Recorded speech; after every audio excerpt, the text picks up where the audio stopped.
Yo, yo, yo, what it do? What it do, people? You know, we back in the building, baby. Heart of the city, man. You know what it is. We going around the city, all New York City area, tri-state area sports. I am your host, Unpopular Opinion Sports, aka NYG22, along with my co-host, Mr. Coach Ed Gladney. And as I always like to do, I want to shout out to my co-host, man. How you doing, Coach? What's good with you? I'm all right, man. I'm just sitting here, ready to go into the heart of the city, get at this action while I'm also watching the Knicks play. So, you know what it is. Yeah, Knicks down, oh, tied right now, 70 apiece. 70 apiece. Let's see here. Let me update the score for you guys. All right, Brunson starting to pick up. All right. All right. Yep. We got it 70 apiece in the second quarter. So we'll be keeping an eye on that as the night goes on. Also, you have Rangers in action, Islanders in action as well. The Nets are off tonight, so but we'll touch on the Nets here in a little bit. Also, the winter meetings are happening right now. A lot of rumors concerning the Yankees, a lot of rumors concerning the Mets. We're going to get into that. We're going to get into this Jets, the New York Jets quarterback situation is it's a mess right now. A lot of turmoil with Zach Wilson, Aaron Rodgers. He's in the media stating his opinion. And of course, you got the New York Giants, who were idle last week on their bye week, now coming up here to face the Green Bay Packers Monday night. We're going to get into all that. Of course, we got Coach's Corner and much more than that. But let me shout out to my chat, man. What's good? What's good? See, we got Coach Dave in the building. What up, Coach Dave? What's So, good? What's popping? So, let's start. I'm not gonna start with the. Let's start with the Jets. Let's start with this Aaron Rodgers, Zach Wilson, quarterback situation here. So there was a report that as Dame hits another three, wow, 75-72. We gonna be bouncing back and forth. So, but the reports came out that Zach Wilson apparently was reluctant to play because of injury risk. And Aaron Rodgers, of course, stepped up and said that he didn't like the organization leaking information like that. You know, they should have kept it in house and not aired it out. But this is New York. Everything gets aired out in New York. You know what I'm saying? It's very hard to keep stuff a secret in this town. So the Jets went out, started what's his name? Tim Boyle Sunday.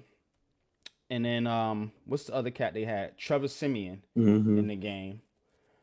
And so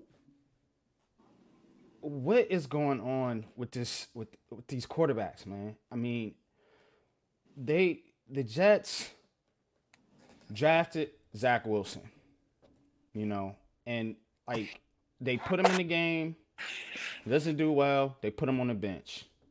They put another guy in the game, then they put Zach Wilson. It's like a musical chair of quarterbacks. And they were supposed to get stability with Aaron Rodgers, but he got hurt, you know. And now this kid is like, I don't want to go back out there because I don't want to get hurt and ruin my a chance at the next opportunity that I'm gonna have. You know, hurt that next opportunity. You know, by getting an injury. My question to you, Coach: should Zach Wilson have said that? How do you feel about it? all right. I guess he did say it because when I first heard it, I'm like, all right, that's just somebody fishing.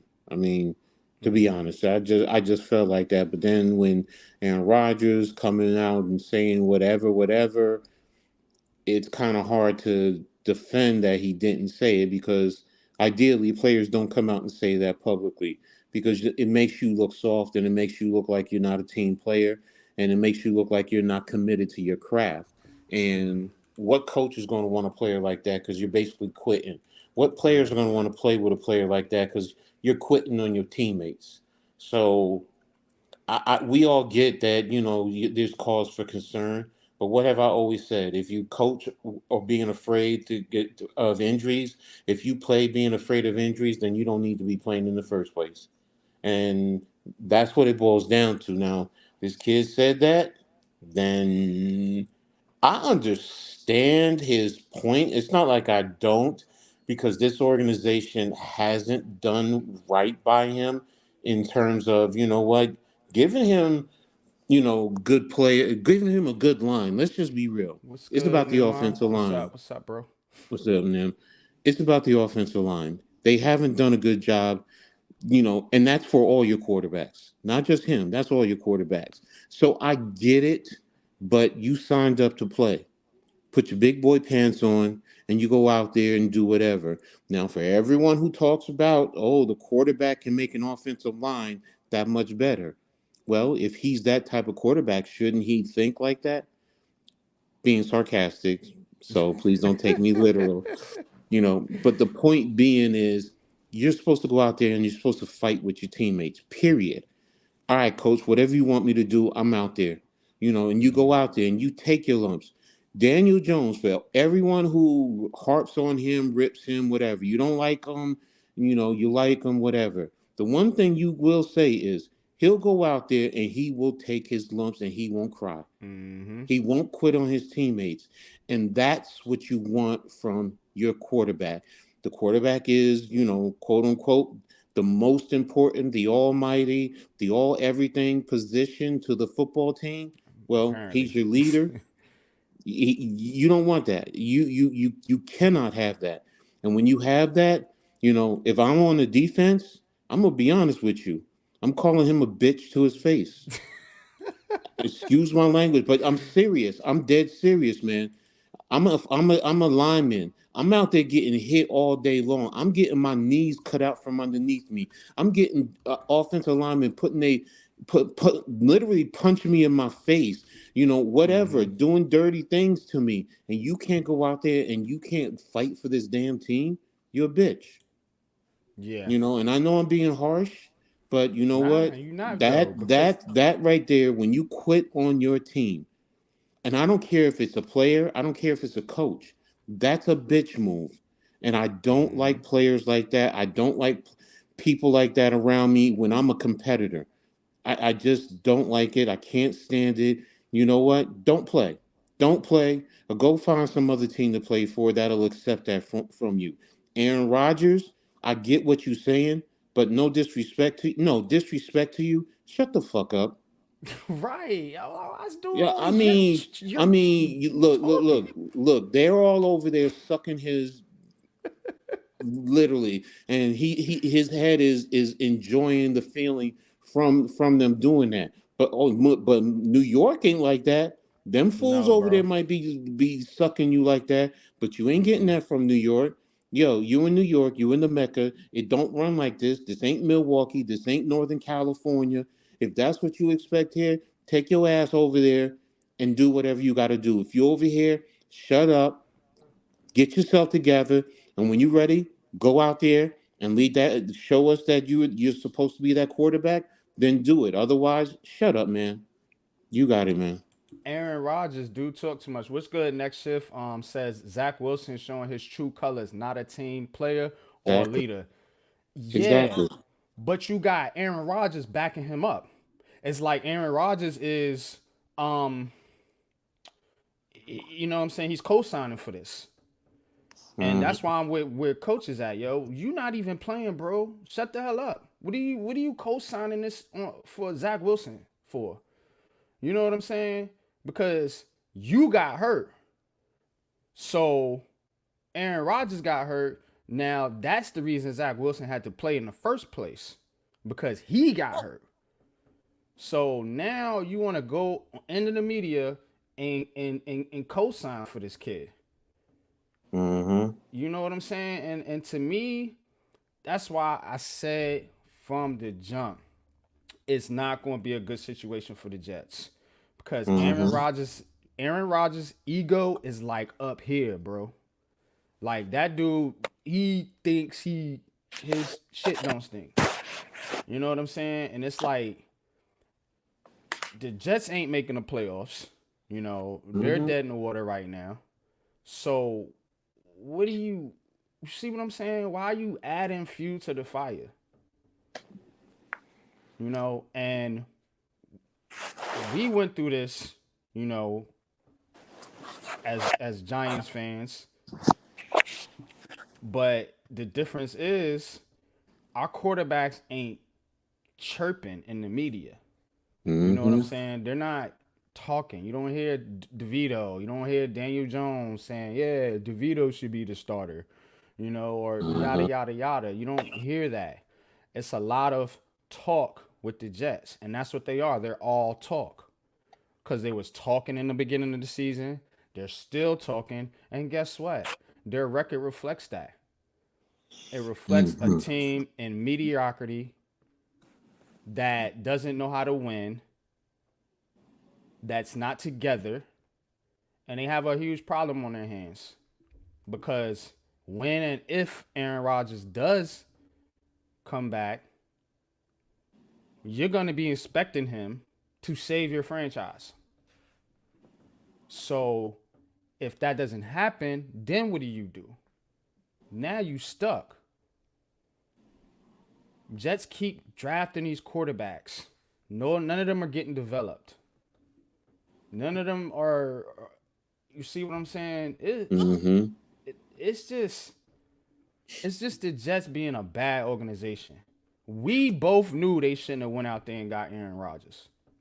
Mm. We knew that. We said it on Uh-huh. this show. Uh-huh. And they did it anyway, and now look at him. Not only is he hurt, but he's fracturing your damn locker room. Basically. Basically. So, The Jets continue to be the most dysfunctional franchise that's out there, man. I mean, and you do all of this. Then didn't they just also cut their quarter? What's his name, Boyle? yeah, they just cut They, him and they brought they just somebody else in. Yeah, exactly. So it's like what? All you're doing is spitting in the wind. That's really all you're doing, and the wind is blowing Yeah, that spit Brett right back in your. Ripon. That's who they brought in from the Yeah, Seahawks practice squad. Like, come on with this mess, man.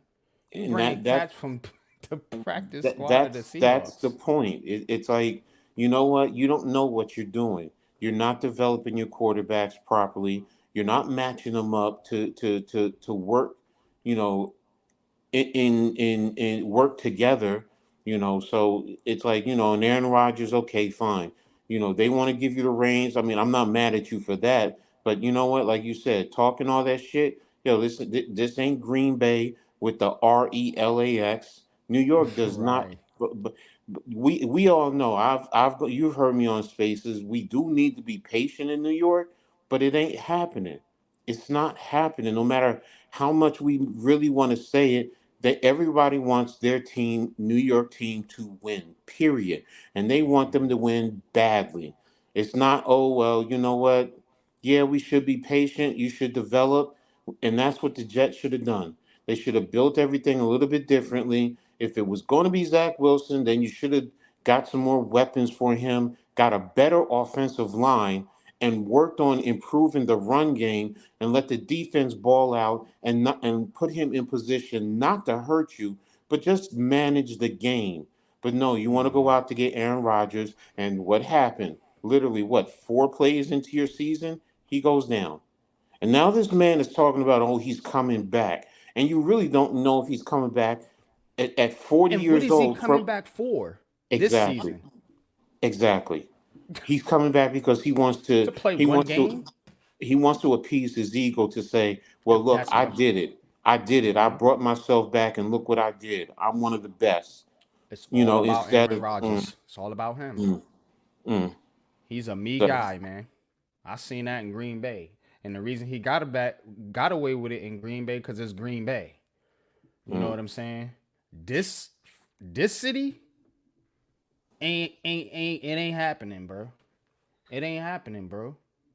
You know, and he's hurt, so it's like fans can't fans can criticize him, but you can't criticize his play. Now, if he steps back on that field, when and if, whenever, and he ain't living up to expectations, boy, they gonna be on his ass. Pause. They're gonna pull out the KY jelly for him. No pause. That's literal, man. And let me hear him. Everybody needs to relax and calm down and blah blah blah blah blah. No, you were brought here to be the superstar and to lead this team. You Mm-hmm. don't have the excuses. You don't. Right. I'm sorry, you don't. So, Aaron Rodgers, mm, you know what? You want to come back this year? Okay. Soon as you do, you best believe you better produce. Because if you not, Mm-hmm. New Yorkers gonna let you hear it, They're gonna and let they you know. will run your ass out of here, whether you a Hall of Famer or not. I've Mm-hmm. already spoken to some of my Jets fans, and they're like, "Yo, he better be worth it," because right now he's put their franchise in so much turmoil, Mm-hmm. in terms of money. So, what's up, Yeah, Raph? and just the locker room too. Like I said, Mm-hmm. Raphael, what's good with you? Salute, El Capitan. What's up, Wells? Wells, what up, Wells? What's good with you, bro? Appreciate you coming through, man. Appreciate the support. Um, but yeah, and the Jets, what 4-8 now? I mean, they're Mm-hmm. they're looking at a top five pick, and it's like, okay, you're banking on Aaron Rodgers to be that guy. So, they're probably going to pass on a quarterback. I don't know. I would suspect they would if Rodgers is coming back. And you're going to sink or swim with this guy. You know what I'm saying? So, and then the coaching. So now, what are you going to do? Are you gonna keep um Salah? Oh You're going to well, if keep Rodgers is Joe coming back, Douglas? yeah, if Rodgers is coming back, everybody's coming back, man. They're not Right. gonna, they're not gonna get with bringing a new system. Hackett, the offensive Hackett, coordinator. yep, The Hackett is offense going to be back. stinks. Hey, But hey, that's you Rodgers' brought guy, so he Lazard, has to come back, right? you brought Lazard in, and He's got to oh, come back too. He stinks. Randall so, Cobb is old, washed. exactly. So, But they gonna run it back, and that's cool, unless you're a Jets fan, because it's not going to work out. It ain't. hmm And if you think you're going to the Super Bowl, you got too much competition in the AFC, man. You looking at Baltimore, Kansas City ain't going nowhere. The Bengals are gonna get it, Burrow back. You still got the Dolphins and the Bills in your division. The Patriots eventually will get better, I would suspect. You know, I mean, it's gonna be a long road for the New York Jets, man. That was the biggest mistake they could have made. If they was going to do this, they should have just rolled it out with Zach Wilson. Look, you picking the top five anyway. Should have just rolled it hmm out with him and then moved forward after this season. And you would have put yourself in better position to make changes. But now you kind of your hands is tied now. So, but that's enough for the damn Jets, man. They stink, man. I swear. I can't believe, honestly, it was the couple seconds that the Jets felt like they could talk shit to the Giants, and I was like, okay, well, we'll see how it works out for you guys, because it never does. And long and behold, we were right, because you know what? They always gonna be the goddamn Jets. hmm All right, man. Let's get into a little baseball news. Uh, Yankees, Mets, rumors. So Yankees rumored to be are the favorites to land Juan Soto. They're also in the mix for uh Yamamoto. Yaya Yamamoto, hmm Japanese pitcher who won the award for best pitcher like 3 years in a row or something like that. But there's a lot of suitors for his services. The Mets are one of them as well. The Mets did go out and sign former Yankee pitcher Luis Severino. hmm And apparently they're in the hunt for Otani, Otani as well. So look, far as the Yankees are concerned, you they got to get this Juan. They got to get Juan Soto. And I don't know how much they're gonna have to pay this guy or what they're gonna have to give up to trade for him. But you need that bat, man. You need that bat. You need somebody that can come in here and be productive as far as getting on base, as far as driving in runs. You know, the Yankees have all these guys, but they're all swing miss type guys. You know, and Juan Soto, man, I think he can add to the lineup. Well, I know he can add to the lineup in that regard. You know, as far as getting on base and driving in runs. But what I really want the Yankees to do as a Yankees fan, I want them to go get this pitcher.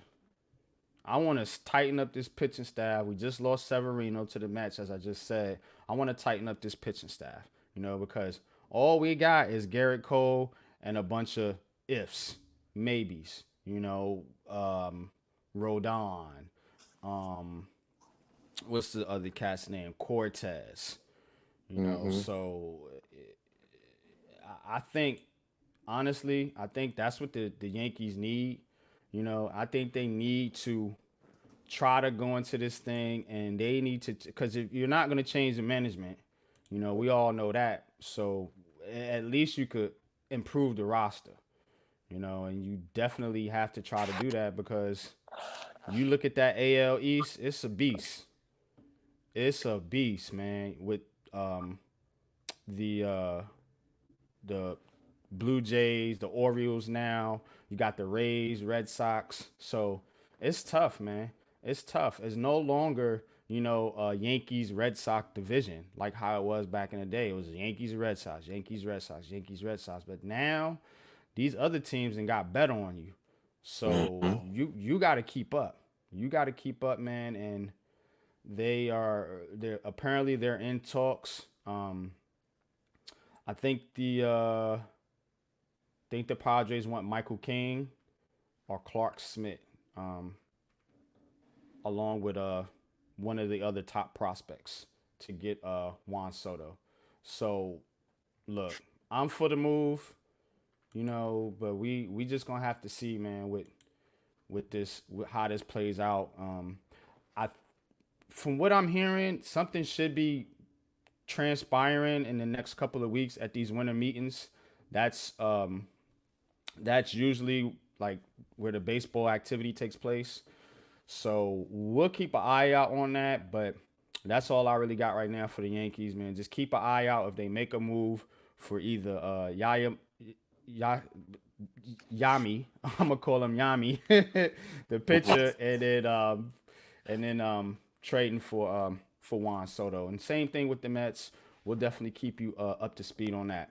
But what you got on that, Coach? What you got as the Yankees news? Because I know you was telling me something in the back. Yeah, no, it said Aaron Boone said today, per Fox News Sports, that he confirmed that he met with the Japanese pitcher today. So, or Okay. well, he met with the Japanese pitcher. I didn't read the article as far as when.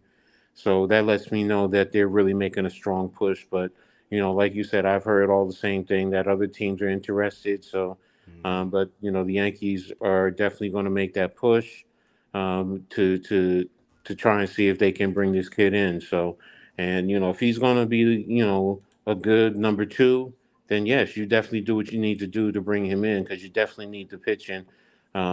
The other guys, with all the injuries and so on and so forth, if Mm-hmm. they can withstand, then you're going to have a good little rotation. But and as far as Soto, I guess. If he's going to help, then I don't have an issue with bringing him in. So, it's more of make sure you get the right guys to come in to help.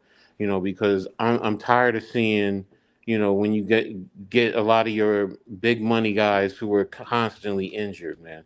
Um, Yeah, you know, that's Stanton is just the biggest one for me, disaster. where you know, you he's got all those muscles, but for what? I mean, I don't mean it to say just because you work out, I mean, there's that's something against working out. No, what I'm saying is this dude is so, and I think Michael K said it. He said he's worked Mm, so much to add, muscle that, he's hurt himself because when he was younger, he was able to run the bases. He was able to do a lot of the things, play the mm, outfield at a high level, but when you add on, sometimes when you add on the muscle, it sometimes it can take away from you. It can add the position where you get strained. So mm. if you can get Soto and he helps, great. Whoever it is, I mean, if you can get Otani, I mean, I'll be honest, I don't think you're going to get him.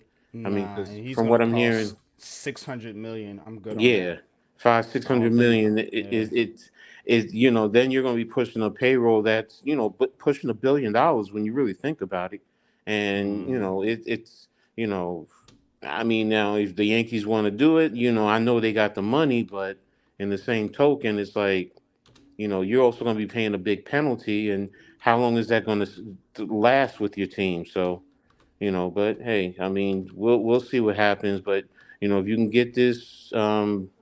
Yamamoto, okay, fine. If you can get Soto, and he fits in, and that's the other thing. Does he fit into the lineup?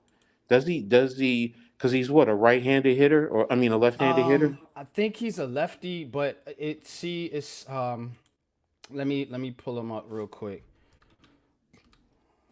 See, if he's a lefty, then fine. Because with left I think field, he's a lefty because at left field, that's why they were saying he fits so perfectly with the Yankees, and he's a left fielder as well. And I think he bats. Let's see, what does he bat from the left or right? man, they're hitting bricks now. I'm sorry, guys. Bats left. He's a lefty, so Okay, that's what I. so Yeah, he's gonna be good, man. He's gonna be then that good. that that's fine. That Mm, I mean, and he gives certain guys some protection. Then you know, I mm. don't. I'm not adverse to seeing that. What's up, Tudo? What's up, Bookends? Thanks for I see stopping y'all in, in the chat. fellas. What's good? What's good, bookends? Let me get back to the chat real quick. I was I'm trying to keep an eye on this game too. Tudo says massive salutes and respects to NYG22, Coach Ed, Wells, Booking, and all diehard Giants fans in America. And please slap all Eagle losers out of the front door, hard and fast. Pause. Forget about it. 3-3-3-3. They're killing the Knicks with three. Breezy, what's good? Big fan Breezy So up in the breezy. building. What up? What up? What up? What up? But yeah, man, that's pretty much it on the baseball news. So we're gonna switch gears here, um, and get into the New York Giants. So let me touch on the Nets real quick. I don't wanna ignore the Nets. Because we're not gonna talk about the Knicks till after the game because they're still playing. Um, the Nets face the Hawks tomorrow. Start of a little bit of a road trip here. They're gonna be without Lonnie Walker because he's hurt, so they're not gonna have him for the little trip that they've been on or they're about to go on. The Nets December schedule is one of the easiest in the league right now. So hopefully they can build a little momentum here. Getting Cam Thomas back definitely helps. Having Nick Claxton back definitely helps. Losing Lonnie Walker does hurt because he gives you so much of a spark off the bench, in that 6 man kind of role. My thing with this Nets though is we still are not getting shit from Ben Simmons. And to me, the team has played better without Simmons. But the fact of the matter is you're paying this guy, man, and you're not getting nothing. You're not getting no production from this guy. He's always hurt. He's always injured, or he's just not producing. So to me, it kind of it bothers me because I'm like, look, we're a good team. The Nets are a good team right now. They're a solid team. They're not top of the Eastern Conference. You know, they still got a ways to go. They still got to grow. But it's like Simmons kind of strings you from like making moves to improve your team. I feel like, you know what I'm saying, because he's the trade chip that you need to go out and get better players. You know, to fit your roster, your team, what you're trying to do. And that's what kills me about it because now if the Nets make a move, you're gonna be talking about trading a chip that you might want to keep moving forward, whether it's Claxton or Dinwiddie or what's my man's name, Finney Smith. So that's why it's like this Simmons thing is killing us right now because he's it's just a big zero. You know what I'm saying? He's not playing and he's not producing. You're getting nothing. From a player you're paying like what 30 something $million. So that's kind of my gripe there. I do like the team the way they're constructed now. I think they need to add some more scoring, um, and they need to add maybe another perimeter defender. But just seeing growth in Cam Thomas. Cam Thomas is getting better with creating um, for other teammates, and that's where he's going to take his game to the next level. On the defensive end, he's improved and creating shots for other teammates on the court. So to me, that's kind of where I'm at with this Nets team. I think I think they can probably push for that 7-6 spot, but they're gonna have to really stay the course, man, and really start to pick it up here, man. Because in this December right now, Oh, it's a month of opportunity. And they have what I'm looking at here, the third easiest schedule in the Eastern Conference. Coming off that big win against Orlando, coming up next here against the Hawks, they might be able to go on a little bit of run here, man. But you got to continue to improve, man, with your young pieces, and hopefully they can get healthy, get Lonnie Walker back, and we can move forward, man. But that's my thing on the Nets right now. Anything on the Nets you got before we get into the Giants? I know everybody's waiting for that nah, conversation. you the Nets expert, bro. So, I ain't no I expert, but I'm just in going on the comparison to me, you are op. the expert. You know what the ins and outs with this team. I know little bits and pieces, and I haven't really been following this year. So, I'm going off for what you're saying. Yeah, the Nets are gonna surprise some people, man. And they have already, but they're really gonna surprise some people, man. Because a lot of people were sleeping on this team. But I'm telling you, they're a good team. They do need to take another step. You know what I'm saying? But I feel like in order to take that step, you need to do something with Ben Simmons because he's getting a big zero in that aspect. But all right, looks like the Bucks are starting to pull away a little bit from the Knicks. So we're gonna get into the New York Giants and your boy Tommy Cutlets. Mm-hmm. Tommy Cutlets to start over Tyrod Taylor. Mm-hmm. Um, is that the right move? Is that the Yeah. right move? I Yeah. have my unpopular opinion. Well, this one might not be unpopular, but I have my opinion. What's your thoughts, Coach? Yeah, it's the right move to start to keep Tommy going. I mean, Tyrod's just coming back from an injury, and I get it. He's the veteran. Let me not sit here and make it seem like Tommy DeVito is superior to Tyrod Taylor. No way, D shape, Dan, or what's form. good, brother? What's up, bro? But what's up, Dan? But he has been playing behind. This offensive line has been somewhat serviceable. They're okay, but he's been okay. He's been leading the team, and my concern with Tyrod is coming back in. He, the timing with the receivers and the other key skill guys. Even the cadence. There's going to be a difference in cadence. The guys are used to DeVito right now, so a lot of that takes time. Now, if you want to say within a week, maybe two, you want to come back and reevaluate depending on where we are. Okay, I don't have an issue with that at that point in time. But Tyrod's coming back. And I understand he's disappointed. He said it. He wants it, but that's a competitor. I want him to feel like that. But in the same token, right now DeVito is building something. I know there's the other side that's saying, you get a clear look at him because you know what, we're out of the playoff position per se, which I don't agree with. If you run the table, technically you're still in the playoffs. So, but with DeVito over Tyrod, I think it's the right move right now. Um, at least just for this week. So that's my opinion. So go ahead, you got Yeah, it. I do agree with you, Coach.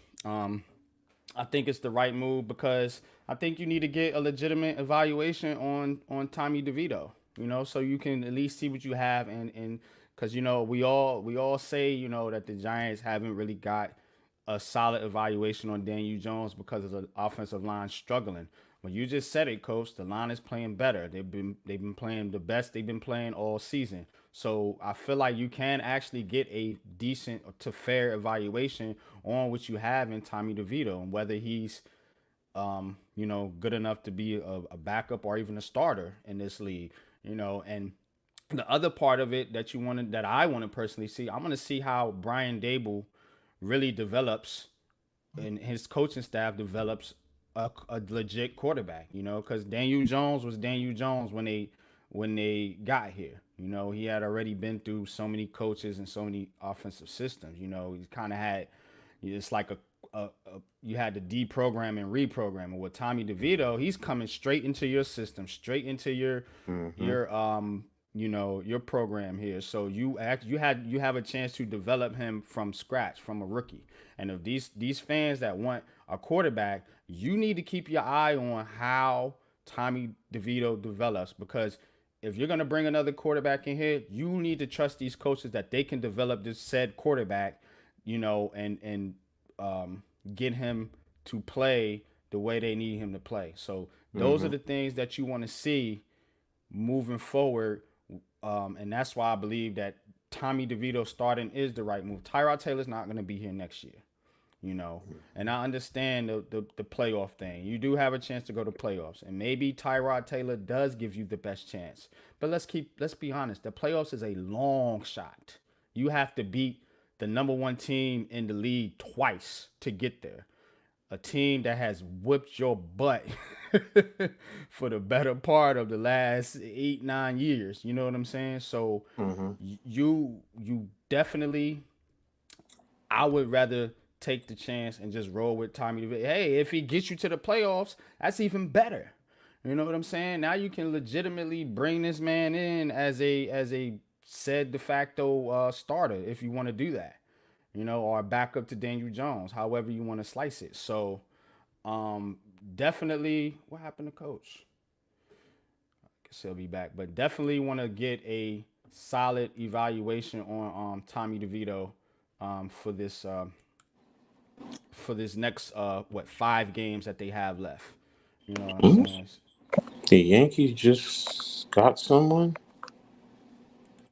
Oh, where we at? Oh, What they got some Alex breaking news here? Verdugo in exchange for three right-handed pitchers from the Red Sox. It They just, nah, traded with the Red Sox. yeah, it just came down from Bleacher Report. Okay, So we'll have to I have to look at that a little bit we'll, more. we'll So. have to look into it, but yeah, man, that's my thoughts on your boy on your boy Cutlets, Tommy Mm-hmm. Tommy Cutlets, man. This is his name right now. Um, Indeed, there says, I agree with the decision. We need to use these last games as an evaluation. Tyrod is in the future, right? Tyrod is not the future, so you don't know if Tommy DeVito is or isn't. You know, and let's be honest. quarterbacks are dropping like flies in the NFL. You know what I'm saying? So you need a solid backup, whether it's Daniel Jones starting next year or it's somebody else. You still got to have a solid backup that can play in your system that you're not paying a lot of money to, and you have one on the roster. So this all works out. You know, for Tommy DeVito and for the New York Giants, you know, this is the best possible thing that they could do right now. And who knows if you do bring another quarterback in, or if you want to run it back with Daniel Jones, you know, moving forward. Now, if you can put some solid tape with DeVito, you know, if you don't want to keep him, he's a trade chip. You know what Mm-hmm. I'm saying? Mm-hmm. For a team might have a quarterback go down, and maybe you can flip Tommy for a third or something like that or whatever. You know, because quarterbacks they yeah they go up there. You know, you can get it for a solid quarterback. You know, think what did they trade Minshew for? I remember they got him for like a sixth or seventh, I think, when he went to Philly. So just looking at things like that, you know. But Leaf, what's good? Leaf, what's good? What it do, bro? We in the So if building tonight, man. We gonna finish up this touch on the Giants, and then I'm gonna open it up to whatever you guys want to talk about. But that's the way I see it right now. Now, the playoff thing here. Can they make the playoffs? Yes. As I mm-hmm. said though, it's Mm-hmm. it's going to be a long shot. But you have to look at it like this. A lot of people is like, no, we don't want to make the playoffs. They want to tank, keep losing. But in that locker room and in that coaching staff, on that coaching staff, you got to show that, you know what I'm saying? Because a lot of people are losing confidence in Dable. So that's what I'm saying. Dable needs to win games here. You know, you can't just bottom out. You know what I'm saying? So I expect them to go into this Green Bay game, you know, really prepared coming off a bye week and give it all they got. You know, Green Bay is the better team right now. You know what I'm saying? But it does not mean the Giants can't one up them. You know, they beat them last year. Different teams, obviously. You know, last year had Rodgers, they got Love, we had Jones, now we got Tommy DeVito. You know, some personnel changes, but we did beat them last year in Green Bay. You know, and I think this game is at home, right? This game is in Mm-hmm. Jersey. Yeah, it's in So Jersey. that's what I want to see at home, coming off a bye. I want to see how prepared this team is, and if Brian Dable can really hold it down and get the dub here, man. Because if you, like Coach said, if you went out, you're in. So, Leaf Diggy, what's good? What's good, bro? Um, says this ain't gonna go how you think. Alright. I know you wanted to comment on this game, Leaf. So I'm gonna throw you the link um But while in you're doing Twitter. that, let me say this, okay? In terms of this team, like I said, I believe in, letting DeVito continue what he's been doing, but I'm still competing for the playoff right now. Some people can say, well, he doesn't give us the best shot. Right now, he is giving us the best shot for this week, and that's what it Mm-hmm. boils down to. Um, I'm also, please do not think that I do not want to compete for the playoffs. I do. I want to compete for the playoffs. And that's, damn, man, they killing the threes, Mm-hmm. and that's just how it is with me. Um, this team needs to continue to compete, and like I said before, um, with the last 5 games, I mean, you're competing with three of the teams, which is the Packers, the Saints, and the Rams, and you play them. You play all of them. Yeah. You play all of them, and now the two games are with the Eagles. So Um, the Eagles, especially after that butt whipping, depending on how things play out, they're going to that game is going to be tough. And then the Mm-hmm. last game, you don't even know because you also have to look at the fact now. They're one game up over San Francisco, and if they in San Francisco are tied because San Francisco already won, San Francisco now gets it. So realistically, the two games become very important to the Eagles.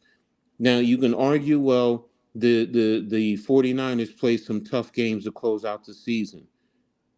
Okay, I get you with that. But more than likely, they're going to be in that position and they're going to be fighting because they know they're battling the Eagles and they know they have the head to head on them. So they're going to want to try and position themselves to get the home field advantage throughout the playoffs and especially against the Eagles. So Mm-hmm.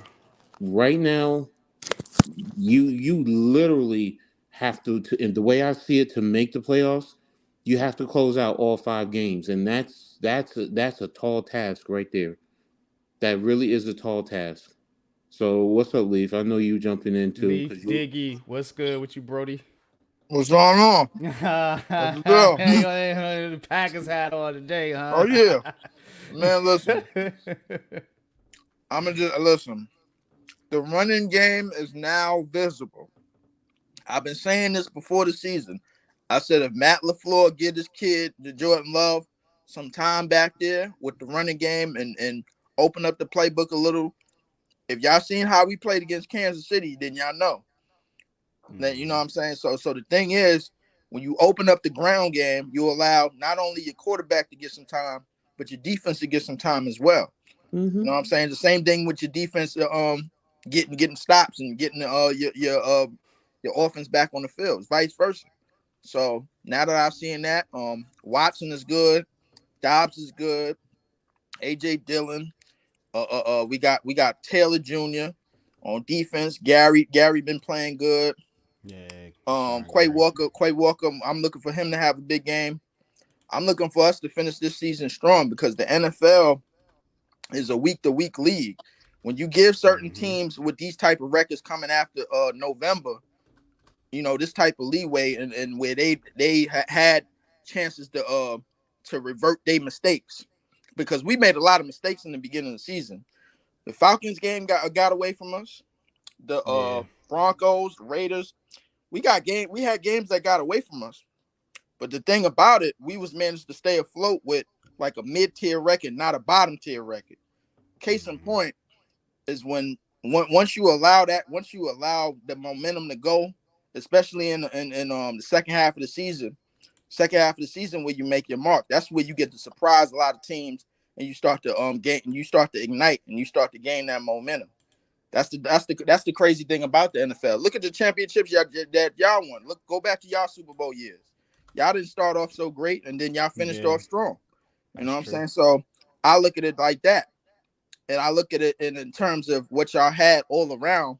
Y'all defense managed to come up in the past couple of weeks, leading up to the Super Bowl, and y'all running game was managed to leading to the Super Bowl. So once you establish the ground game, and once you're able to stop the other team's ground game, you good to go. You got a shot, and I think Mm-hmm.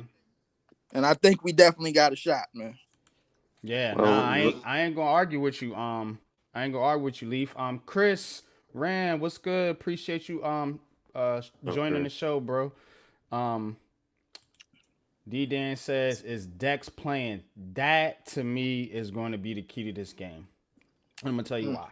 Because if Dexter Lawrence is playing, I don't think you're gonna run on the New York Giants like that. But if he's not, then the Giants' run defense is going to suffer, and it's going to be hard to stop the Packers' rushing attack. But here's the kicker: if we can shut down you guys' running rushing attack, the Giants' pass defense is like top 10 for real, for real. It is. So we can definitely get to Jordan Love and rattle him and cause some mistakes, I believe. You know what I'm saying? But it has to start up front, and Dex playing is a huge part in that because if he's not playing, I don't have much confidence that we can shut you guys' running game down. I you know what, and I second that as well. I second it by saying I don't give a damn who y'all put out there. I don't no more. I don't listen. I'm that wild because if we was able to do what we did against the Super Bowl champs and Chris Jones and that defense, I'm confident we could do that against any damn defense. I don't give a damn who the Giants. I don't give a damn if the Giants and the Jets combine forces and form Voltron and form into one team. I don't. I don't give no dams no more, man. Listen, this is the youngest team in the league, And and we're the when you second allow, youngest. yeah. Well, y'all the second youngest, and when you allow a team, when you allow any team on any given day to gain this type of gain this type of momentum week in and week after week, and gain this type of balance and gain this type of traction, and you got the quarterback comfortable, and the running game is just booming. We ain't got more because we ain't got more than just one. We got two running backs that could go off for any given day. You got AJ Dillon and you got Taylor Jr. Taylor Jr. When I seen him early in the season, and I was like, yo, do we really need Aaron Jones? Because Aaron Jones keep getting hurt. Like, I'm like, what we gonna do? Just keep him and pay him with cubes of cheese? We ain't doing that. So, and we ain't worried about that. And the thing is, everybody, and the one thing about it, I had these conversations before about the running game coming into this season. With the way that these quarterbacks has been playing, from the top quarterbacks to the mid-tier quarterbacks, in terms of the grade overall for quarterbacks this year, I give it a C minus. Tyreek Hill he needs to get MVP because he's been playing his ass off this year. He should definitely tenfold. Or Myles Garrett from the Browns. He's got them in contention because they don't have nobody for quarterback playing for them really. Absolutely. And I say either him, Tyreek, CMC, or I say Myles Garrett for third. I think that's my top three. But everybody keeps switching which quarterback they want to give the award to. A couple of weeks ago it was Dak. A couple of weeks before that it was CJ. A couple of weeks before that it was Lamar. Tua, Lamar. Yeah. It's musical. It's basically musical chairs with this quarterback situation because they be having great games and then they fall and then they get nosedive. They nosedive with a bad game. You know what I'm saying? So as soon as Lamar had a bad game, we stopped talking about him. As soon as Tua had a bad game, we stopped talking about him. As soon as whatchamacallit a bad game, we stopped talking about him. As soon as CJ came back to earth and he a rookie, we stopped talking about him. So the thing is, how long is it going to take for people to realize that in the voters, because this is more important, the voters have to realize what's done is done. Tyreek Hill has gone from one of the best offenses in Andy Reid and Mahomes and them boys, and took that talent and turned this team into the best offense. So you got to give him that off the strength. Yeah. You got to give him that off the strength. He been wherever he went, they've been the top offense. Mm-hmm. You got to give him that off the strength. So I don't want to hear, yo, it's a quarterback, Leaf, it's a quarterback award. That's what they sell you. It's a quarterback award in terms of Leaf. No, it's not. It's not what they sell you. It's what the league has done. Because with the way the rules are geared and everything, it's geared towards the quarterback. It is. And I hate that. The NYG will tell you. I've gone on and I've even argued. Like people say, the most important position is the quarterback, and I say it's not. It's the offensive line, because the offensive line allows your offense to be productive, but it also helps your defense. Damn right. Because if it opens up the running game, you talked about the run game. It's protecting the quarterback, allowing the quarterback to throw the ball. It's giving the quarterback time to get the ball to the receiver so they can go catch the ball. It's giving the defense the rest, so this way it's not 3 and out and they're going back out there and they're tired. So unfortunately, the award is a quarterback award. It is no longer about the most valuable player. It is the perceived most valuable position award, which is going to the quarterback right now. And that's the truth. This is coming from a defensive-minded, quote-unquote, coach. But this is a coach who hates that narrative, but that's the truth. That's the reality. Well, And go ahead. well, I think with our voices and with the way that we could just voice like anything on here and platforms everywhere, I think that we have the opportunity to persuade the voters, excuse me, to listen, do the right thing, man. Do the right thing. You We have to. all know that Tyreek Hill deserves this MVP award. We all know it. So the thing is, like, if it's gonna take 5 straight weeks of the top quarterbacks in the the top quarterbacks to basically lay eggs in all of their games, and if that's what's going to do the voters' minds, okay, then so be it. But the common denominator is that Tyreek Hill has been consistent all season long. He might go for the triple crown. He has been that, man. He deserves this, man. There's no way. Y'all, yeah, listen, and you know what? I'm turning my camera on for this. Listen, whoever voting for this, do the right thing. Give him that goddamn award. Stop playing around. Stop messing around. I understand you need a quarterback to give it to. Mahomes, players have been dropping passes. Hurts has been like the turnover machine. You don't really believe in Dak. You don't really. CJ is a rookie.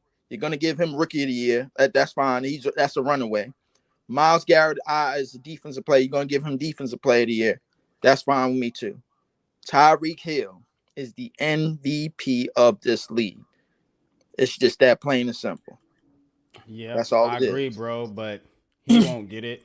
They're gonna give it to one of these quarterbacks like they always do, and Tyreek Hill will end up with like offensive player of the year or something like that. That's how they do it. And it's Man. a damn shame, man. Yeah, And it's a damn they shame. love their quarterbacks, bro. They love their damn quarterbacks. Man, am I missing? Hold on, are the Knicks winning right now? Hold on, No. The turn Knicks TV. are down. They're down 9. RJ Barrett just missed a 3. Yeah, they're down Down 9. Sorry, 11. They're down 11. 11. 9-11. Now they are down 9. I don't know why I'm leaning on the Knicks to win this, man. I don't really care for the Tangerines. I don't really care for them. Breezy, what's good? What's good? Breeze was good. I agree, man. I agree, man. It's a love affection for the quarterback, man. But gotta fight this injustice, man. Like, man, let me run down the top rushing yards team wise in the NFL right now. The Ravens, top team. Dolphins, top team. Bears, they suck. Lions. You said top you're running team. down top team. Don't go to this. Who are the top teams rushing wise? Leave it at that. That's them. They're So the in the Bears top. are top. They are a good rushing team. They're a good rushing team, Okay, bro. But I'm trying to make a point. That most of the teams that are doing well, they can run the football. You got the Browns up there. You got the Eagles, the Bills, the Cowboys, the Colts. So all this about quarterback, man. The top teams are running the football. You said the top teams? All right, so you said, all right, so give me them teams again. Ravens, 1. Dolphins, 1. 2. This is rushing yards. Right. The Bears, that's the outlier, or one of the outliers. Lions, 49ers, Falcons, they're in the lead in their division. Browns, Cardinals, that's another outlier. Eagles, Bills, Cowboys, Colts, Broncos, Steelers, and you can keep going on and on.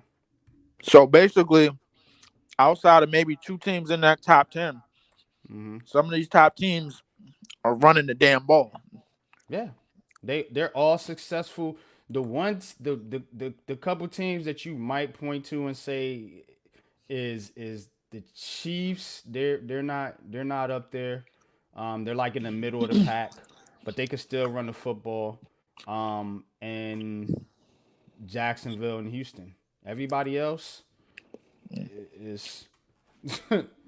Everybody else is toting that pill. They toting that pill. Like, give me tote the damn pill. You ain't got to put it in the air all day, man. And the thing, I think we get away from the balanced attack, especially with the plight of quarterbacks and their abilities of especially with a lot of these quarterbacks, they could do a lot of everything.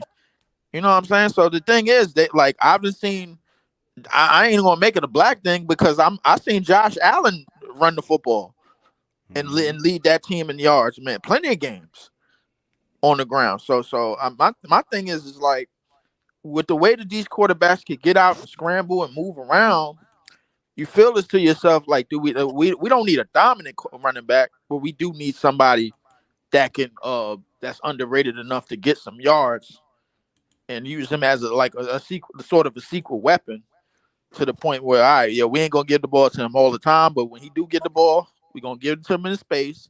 We're gonna set up some runs, and we're gonna go from there. You know what I'm saying? When you open up the playbook to run, and you start to throw the defense off guard, you got a good chance of getting things done.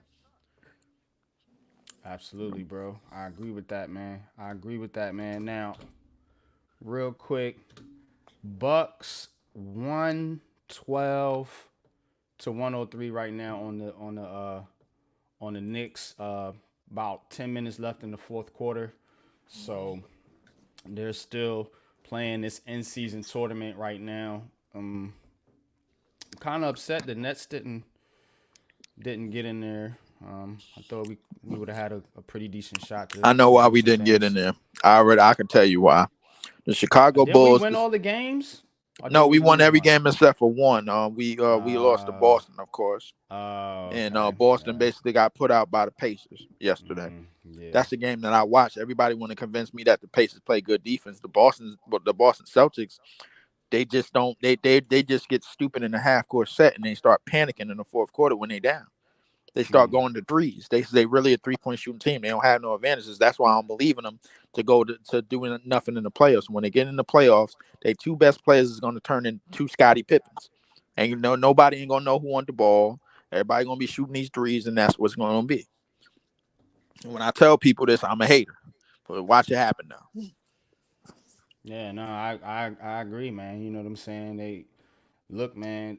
The thing about the NBA right now is, you know, the way people always saying the game is changing, and they say it in football, they say it in NBA. The game does change, but the more it changes, the more it stays the same. You need big men, pause, in the association, bro. You can't run around with a bunch of 5-foot guards and think you're going to win a championship in the playoffs. You need a big man. You know, look at That's a fact. Giannis over there. You know, we got Nick Claxton. We started playing better when Claxton got back in the lineup. Why you think that is? Because he's a freaking rim protector. You know what I'm saying? And a rebounder. You know, that's valuable, man. You can't. Everybody wants all the small ball lineup. Let's shoot a bunch of threes. Okay. See what that gets you. Exactly. I mean, don't get me wrong. Listen. Steph Curry but they got Steph Curry might Green be the best too. shooter of all time. I think he's earned that. He's earned that right as being the best 3-point shooter of all time. But the thing is, not everybody can do what he does.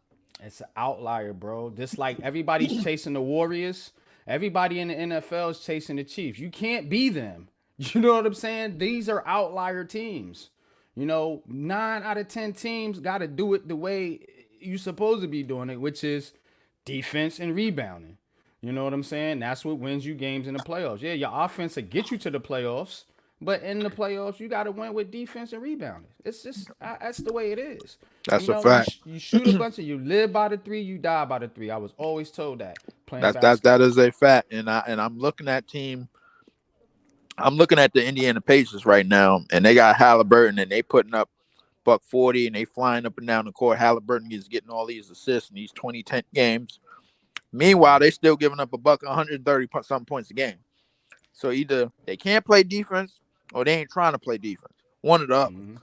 You seen the same thing last year from the Sacramento Kings. They set this all-time pace. They flying up the court, flying down. They run into the Warriors. They try to play their game. They're like, wait, hold up. We did this before. Wait, who do this better than us? Kirk, and then Right. Steph give you 50 in game 7. You know what I'm saying? Listen, the fact of the matter is, when you running into outliers like that, you have to have plans and personnel to counter-react it more so than to duplicate. You know what I'm saying? And when you counter-react, I seen it in 2019 with the Raptors. Look at all the length that they had with Siakam and Ibaka and the Kawhi and that team. They was able to stop that because they had the athleticism, the wingspan, and the tall enough defenders and the mobile enough, tall enough defenders to do it. And I don't know if you've been checking out some of the pods that I've been doing with Breeze, but I have been on a serious mission to get a young man by the name of Kai Jones on the Nets. Yeah, And you've been talking about him. Go ahead, yes, I have. tell us a little bit about him, Well, because I don't know much about him his myself. he has an interview. A lot of people thought he was on something because he had a bunch of videos on IG. When he go IG live, he was doing dance moves and stuff like that. But no, that's just him. What had happened was his grandmother had died, and they wanted him to get a therapist and everything. They wanted him to do a whole bunch of things non-basketball related. You know what I'm saying? To see if he was right and see if it was something like So really, really what wrong does with he him. play? Is he a center, a point guard, or what? He's a power forward / center, and he is arguably probably the most athletic. He's probably the most athletic player in the NBA today. Who he I play honestly for? think so. He played for the Charlotte Hornets. You could Okay. look at some of his highlights. I Oh, mean, I'm gonna look him up. his numbers ain't gonna do anything to you. But my thing is more so of how he would fit within our within our defensive schemes and what we're trying to run on defense, and being like the roam guy at 6'11" and can fly up and down the court and dunk on anybody. And then obviously with our transition, what I see in him is a more athletic version of Kenyon Martin. I honestly Ah, see that. okay. I honestly I see see where it. you're going. I see where you're going Yeah. with it. So you got to think Kenyon Martin, as tough as he was defensively, as tough as he was athletically, man, as athletic as he was, think of that athleticism times uh think of Kenyon Martin and the athleticism he had, and add Toronto Vince Carter with it. Ooh, you Oh like yeah, that? it's like that. Yes, Okay, it is like okay. that. All He's right, bro. listen. He dunked on Wemby. Well, He that dunked dude on like eight Wemby. foot tall. Yes, come on. He leaped clean over Wemby. He leaped clean over him and locked him up 1-on-1. This Knicks team is garbage shooting 3 pointers. They are 4 of 18. Oh my Oh my God. God, they are I'm looking at it breaking right the now, man. shit Beasley out the just damn. Beasley just hit a 3, and this ain't looking good, man. Goodness gracious, The four Knicks of ain't beat nobody 18. this year. Who did that Knicks beat? I don't know who they beat, but they can't shoot for shit. Not tonight. Goodness gracious, wide open 3 pointers too. Yeah, that ain't gonna get it done. Yeah, bro. Coach, Yeah, where but you at, man? You still there with us? Yeah, I'm here. What's going on with this team, man? With this Knicks The team? Knicks are the Knicks. What have I always been saying about the Knicks?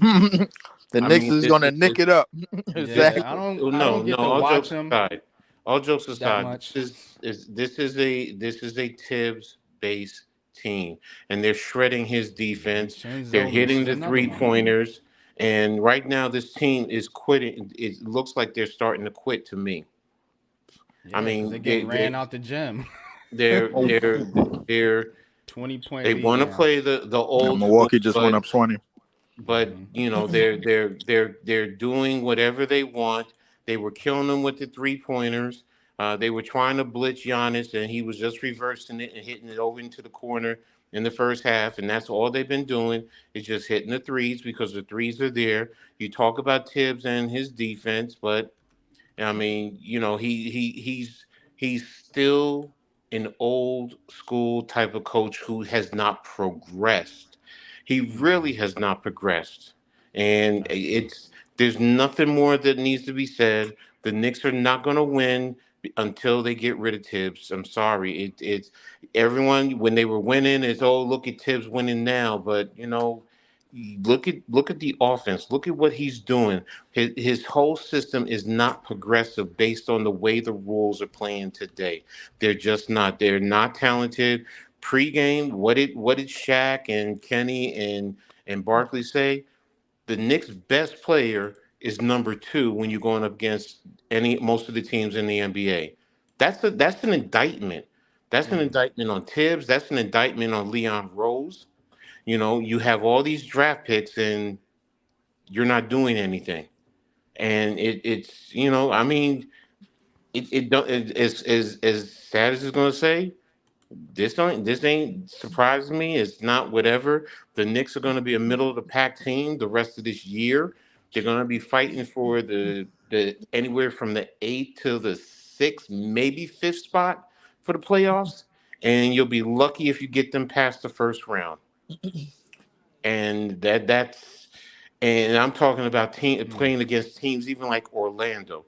Orlando is starting to pass them. I Yeah. mean, literally. I mean, Hill's having a good season. Shit, 14-6. I mean, I'm this gonna get this to Orlando in a second. Hold on. I'm gonna let you finish, Coach. Go ahead. nah, it's just I mean, look, Milwaukee. What did they do? They went out and got Dame. You know, he wanted to be. He was fine being there. You know, superstars don't want to be here, and I think some of it deals with Tibbs. I really do. I really think they don't want to play for Tibbs because of the way he runs the system, how hard he pushes the guys, and the Jalen players are Brunson, you got not. to close out on that 3-pointer, bro. Like, you just. Yeah, they're Wide open. wide open He all didn't close. game It just, long. he was I like, think just. at half they were what 71% on the threes. Mm. 71%. Listen, while we talking about the three, we got a hard time guarding the guards, the perimeter scoring guards as well. Oh, Oh my yeah. God, Mitchell Robinson just got manhandled. Oh my goodness, but we have a hard time guarding the little guards as well. The story of our season, the record of that we have doesn't really tell the whole story of our season. The reality is that we've played with like two different teams. The first team we played with is Dinwiddie, where he's slowing the damn ball up the court, man, and taking his time.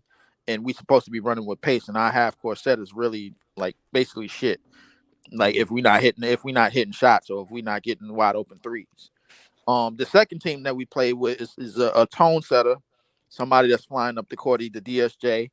The last game when we beat the hell out of Orlando for the second time this season, and I tell people about Orlando, I'm like, okay, this look like the Utah Jazz of last year when they started off with like 10 wins of the season. Man, I don't really take it seriously just yet, but when Oh, you don't think you calling they bluff? You don't think they yeah, fit? I'm You don't calling think they they for bluff. real? It's November. I'm calling they bluff, man. Like this is why after the 41 game mark, man, we pretty much know who's who.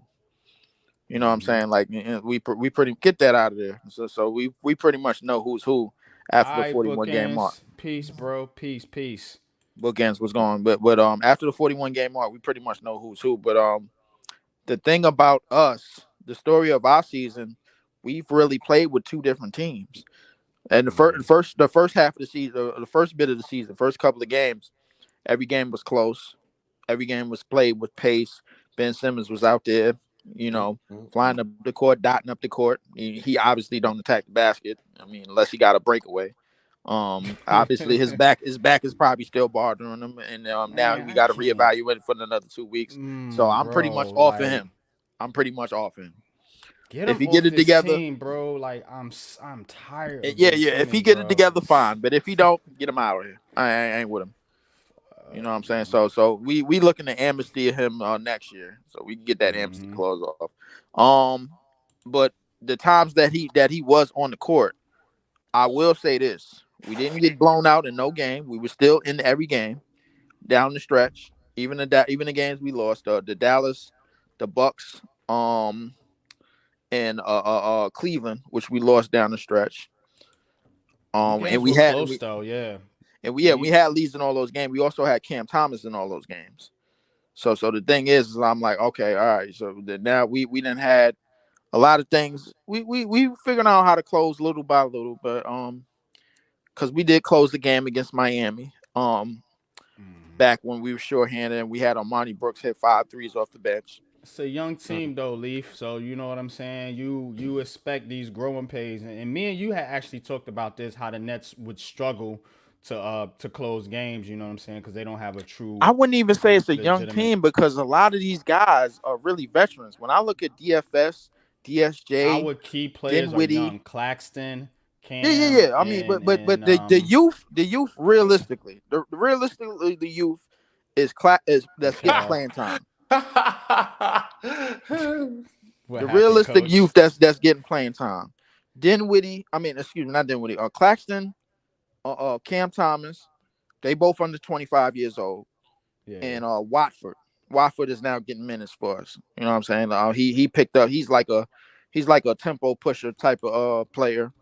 At the 3/4, man, he could get up and down the court. He could get into the lane, hit the floater. He could attack. You know, that's pretty much his game. He hit couple of shots here and there, but that's pretty much his game. Is attack, is a get downhill and attack, especially in transition and on a fast break. So realistically, like we got a lot of 3 and D guys, but none of the guys on like a lot of guys on our team can't really create for themselves.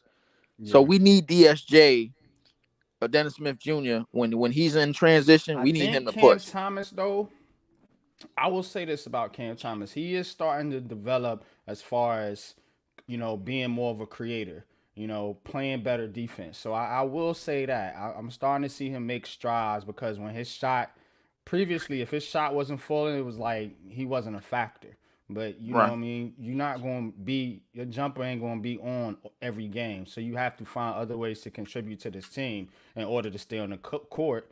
Otherwise, you're gonna go right back to the bench because you're not giving no effort. You're not giving enough effort in other aspects of the game. So I am starting to see him pick that up, and that's a good sign for this Nets moving forward because we're gonna Right. need people that can create, and Cam Thomas is Right. one player that can create his own shot and create for others because he can get to the basket. That's it exactly. But at the same time, you know what I would like to see from Cam Thomas? I would like to see him play grounded. And what I mean by that is it seems like a lot of the times that Play he's out of trying to get to his control a one. little Yeah, bit. no, no, Yeah. no, no, no. I just want not necessarily out of control, but it seems like he's trying to get to a lift. Like even the way that he gets to the basket, it's like little small hot body, and trying to get to that lift, jump shot as opposed. I want to see what he could do when the lift ain't there. You know what I'm saying? Because it seems like he needs a lot of lift to get his shot off. You know what I'm saying? Like a lot of he's using a lot of base lift in his shot. You know what I'm saying? So I really want to see what he can do more so like when he's like playing it on the ground and moving on the ground. Julius Randle is on the sideline. I don't know if he heard or not, but I really want to see what he could do or like Yeah, when his his lift is feelings not. hurt. They getting their ass busted. Yeah. I ain't gonna lie. He They ain't did. hurt. Yeah. Nothing wrong with that, dude. Sit Yeah, your feelings ass hurt. They down. getting a foot in their ass, bro. I'm like, Jesus. No, Tibbs Yeah. is Tibbs is waving the white flag. He's threatening all his. Yeah, they Yeah. I done, think bro. Tibbs is waiting for a white flag with 2 minutes left. Yeah, finally taking They him are out of the game. done. But I think the story of our season, the guards are Mikal is playing very well, and I think Mikal is even better when Cam Thomas Miss, is what's out there. good? What's good, Miss? I think What's up? What's Mikal is up? even better with All right, Wells. Peace, bro. Peace, man. Y'all have a good night. no, no. And I think Mikal is much better when Cam Thomas is on the court. Mikal is trying to get downhill and he's trying to attack. He ain't settling for no jump shot. He could get to that mid range. I like that mid range that he gets to because he has the wingspan to get it off. But he's trying to get downhill and attacking the basket, trying to get to the free throw line, and just do it that way. And he's closed a lot of games for us. Big rebounds, big defense down the stretch. Um, Closing the game out from the free throw line, man. He's technically our closer. I think Cam Thomas is the main the one of the go to shot creators. Dinwiddie is sort of the X factor when he's on. When the whole team is on, whether it's the assist column or hitting threes. That's mainly offensively, but defensively, I like to see what we could do collectively as a unit. If we could get a constant defensive game plan together, and have something where we running shooters off the 3-point line and get enough wingspan out there, man. I think the signing of Kai Jones, man, could really put us in the upstart of getting that type of defense going and getting the type of getting a little bit more stuff going defensively to where we don't really have too many weaknesses because we got too many 3-and-D guys on this team to I love a be. run by New York Knicks. Yeah, they ran out the gym. They getting zoomed They right now. ran all Yeah, right. Yeah. yeah, they ran. Yeah, but I think with the signing of Kai Jones, I think our defense and our transition game is a whole lot better. It's a whole lot better than what it can be right now. Because now we got a threat in the transition, a guy that could fly out and go finish plays at the basket, and you got to attend for that. The You know, Knicks so are I'm 6 for 22 from 3. That is Jesus Christ, get god that out awful, of there. boy. Oh, good block, Sims. Milwaukee is 22 of 35, 62% from Damn, 3. you ain't beating that Good. team. You You ain't beating ain't that That, beating team. but that, see, bro. that's the point. When you look at the big disparity right there, that's the problem. When you have one team shooting 60, what'd you say, 62%? 62% 62% from three. And the from Knicks are 3. shooting at how much? 27. Yeah, you're not. That's why you're going to see a blowout like this. Yeah. That's where the game is lost right there. 3 points made for Milwaukee, 3 pointers missed for New They York. just they just hit another three. I think they looking at 150 points right now.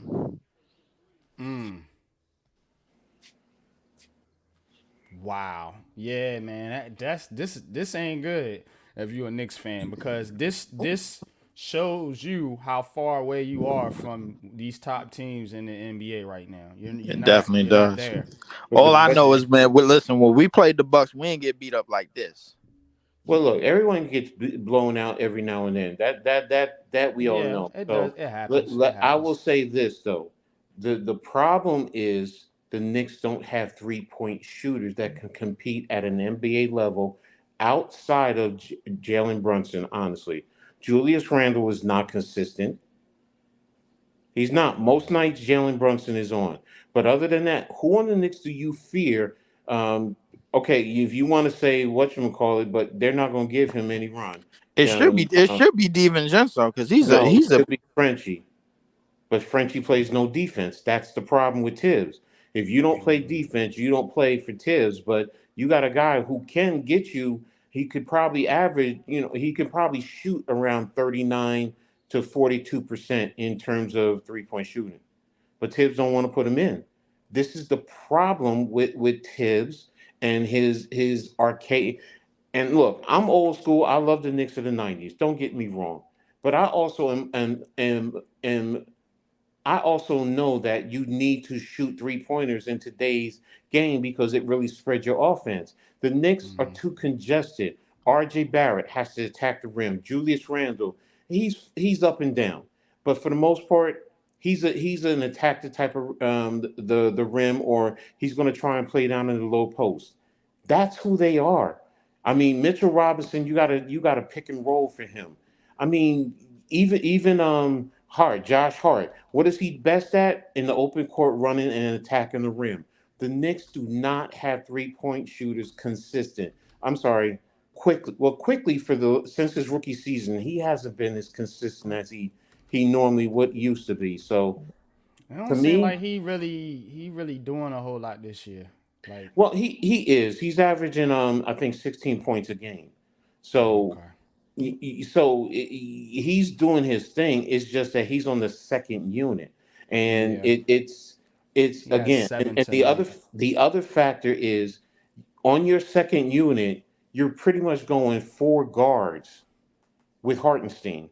You don't have you traded Obi Toppin. You don't have a power forward They on your don't. second unit. They This don't. team is poorly constructed. And I don't watch the Knicks often, but when I do, this is what I see from them. 10 teams now know really get after Jalen Brunson. You can really take them away.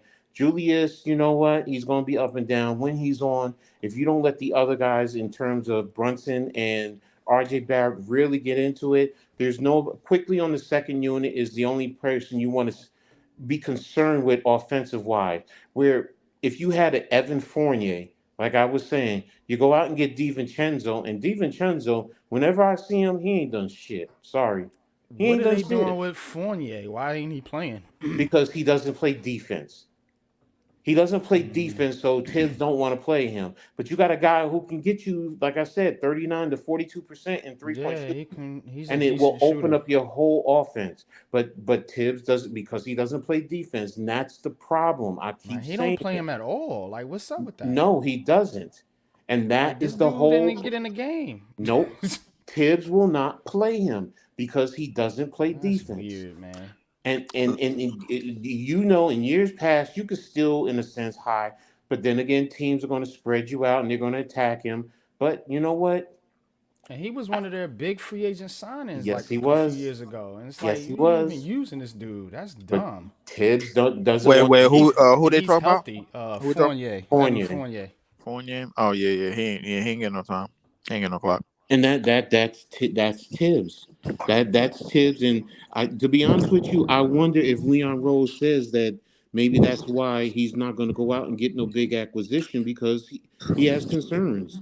I mean, I don't know, but to me, I got concerns myself. Nah, I Tibbs. got concerns. I got concerns of you like putting too much faith in Tibbs in terms of, all right, yo, he's putting these players on the court. They're gonna play all this defense, and okay, they're gonna play all these defense, and they're gonna basically like Tibbs is one of those. He's the casket building coach, man. And what I mean by that is, he'll as long as you playing defense, as long as you getting down in the court from him and down, he'll play you for 30 something to 40 something minutes.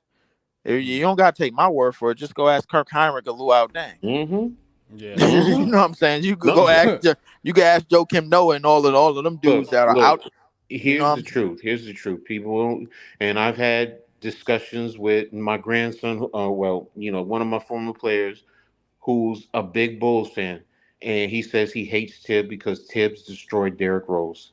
He said Derrick Rose was ascending to probably be one of the most elite players of all time, but Tibbs, because he just kept wanting to play the defense and putting him out there, and he was his only player and running everything through him instead of having a true offense where you could spread it out a little bit more and take the pressure off of him. And that's what helped contribute to some of the injuries that D Rose, ended up playing with. So, and now he's a shell of himself where he could have been we all would have been considering him one of the elite point guards in the NBA, but Yeah, and I'll say this before I roll on the D Rose point, man.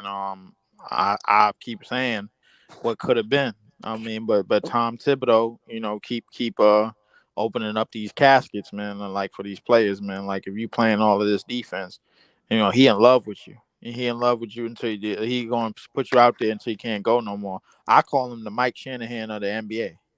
You know what I'm saying? Because he gonna leave you out there until you can't go no more. That's what it is. at And least Mike that Shanahan, old at least Mike that Shanahan old won some that Super old Bowls. school sense.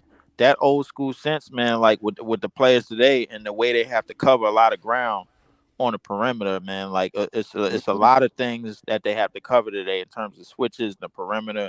They guarding 9 times out of 10, they guarding way out on the perimeter now than they ever was before in the 80s and 90s. If you go look back at the 80s and 90s and some of them games, a lot of them mid ranges, man, was wide the hell open.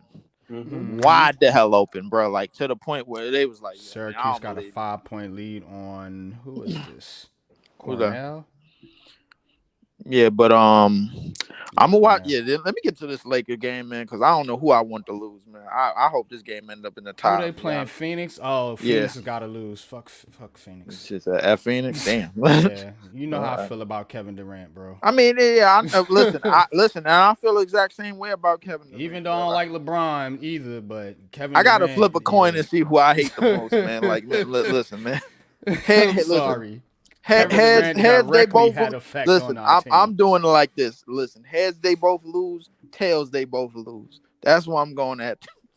I'm not doing all this running around, man.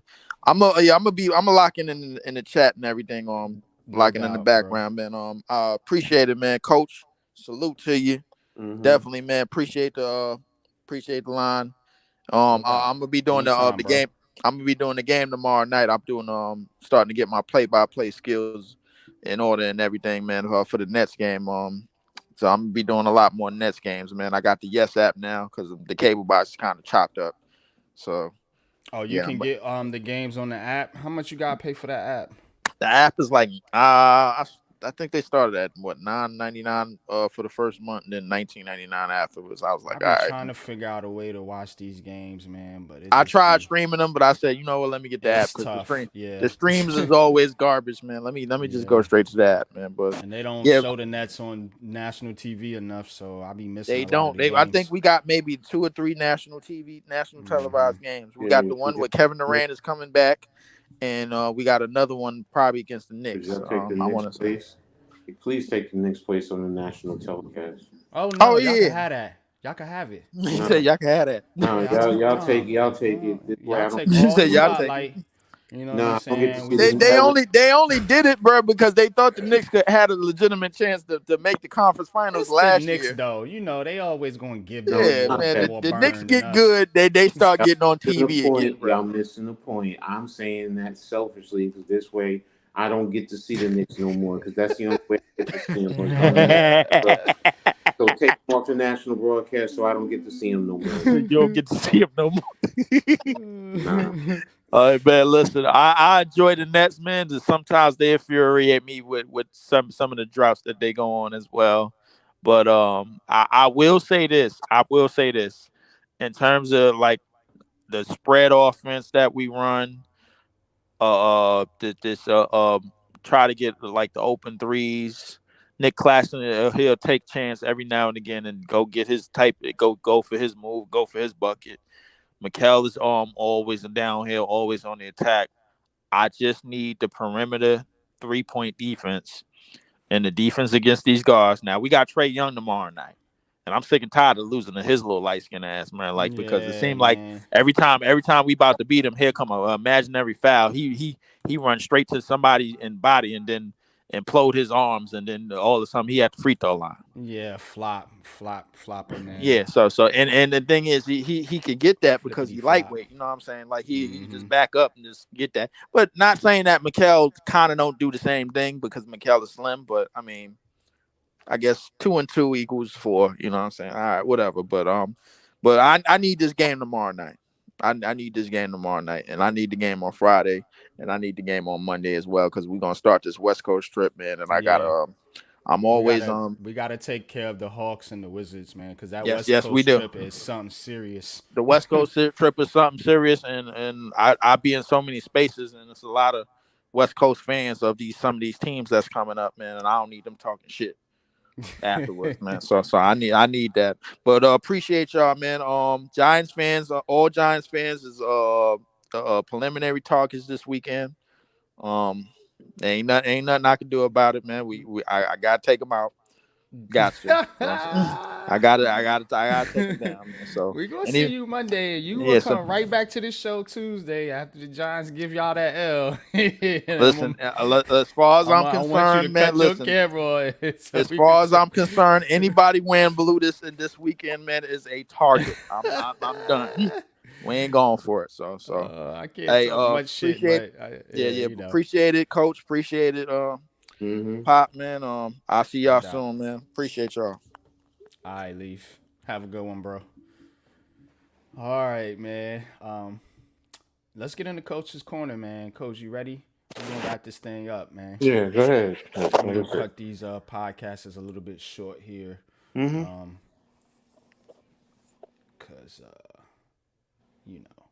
people be having to go to bed, go to work, stuff like that. But, let's get into Coach's Corner. Now, Coach, I do want you to touch on, and I know this is not New York City related per se, but I do want you to touch on the college football playoffs and what's your thoughts about them leaving out Florida State. But no problem. Let's get into it.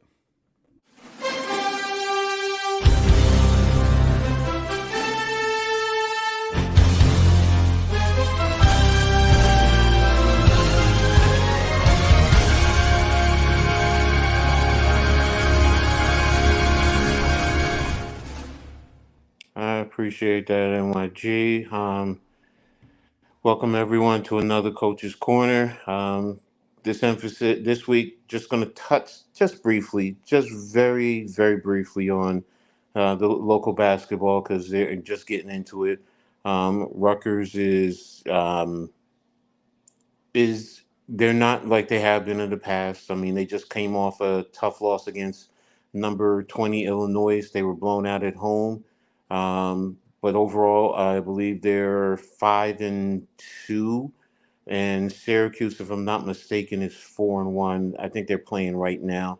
Rutgers plays down at Wake Forest tomorrow, so that's another big test before they come home to play the big rivalry against Seton Hall. So, but that's it that I wanted to touch on a little bit on the basketball. We'll get more into that, adding St. John's and Seton Hall as we go along.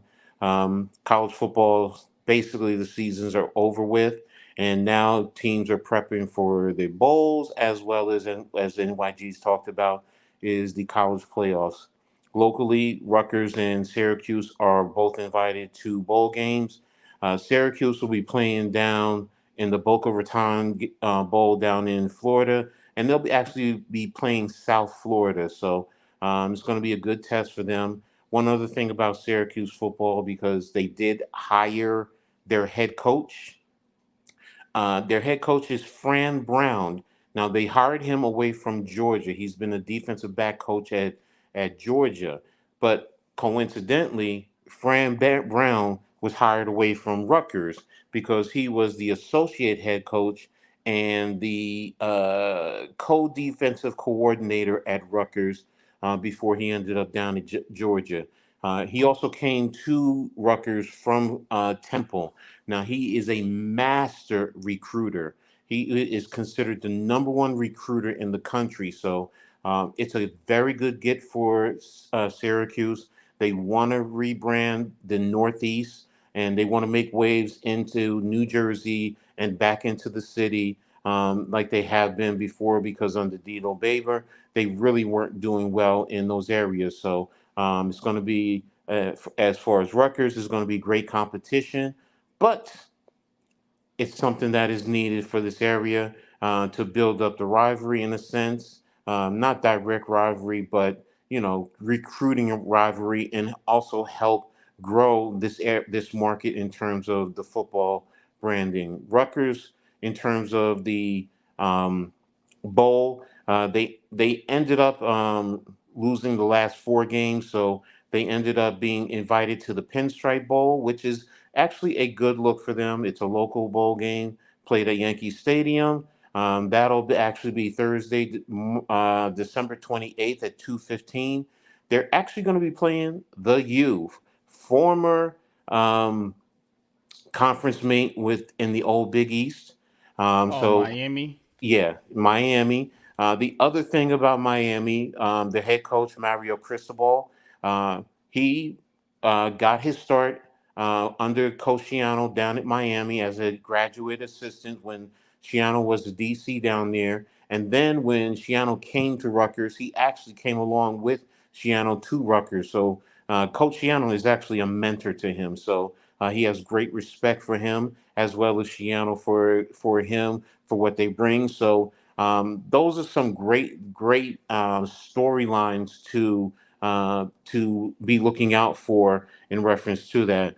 Rutgers ended the season at 6-6. I think Syracuse was 6-6, and South Florida was also 6-6, and Miami ended up the season at 7-5.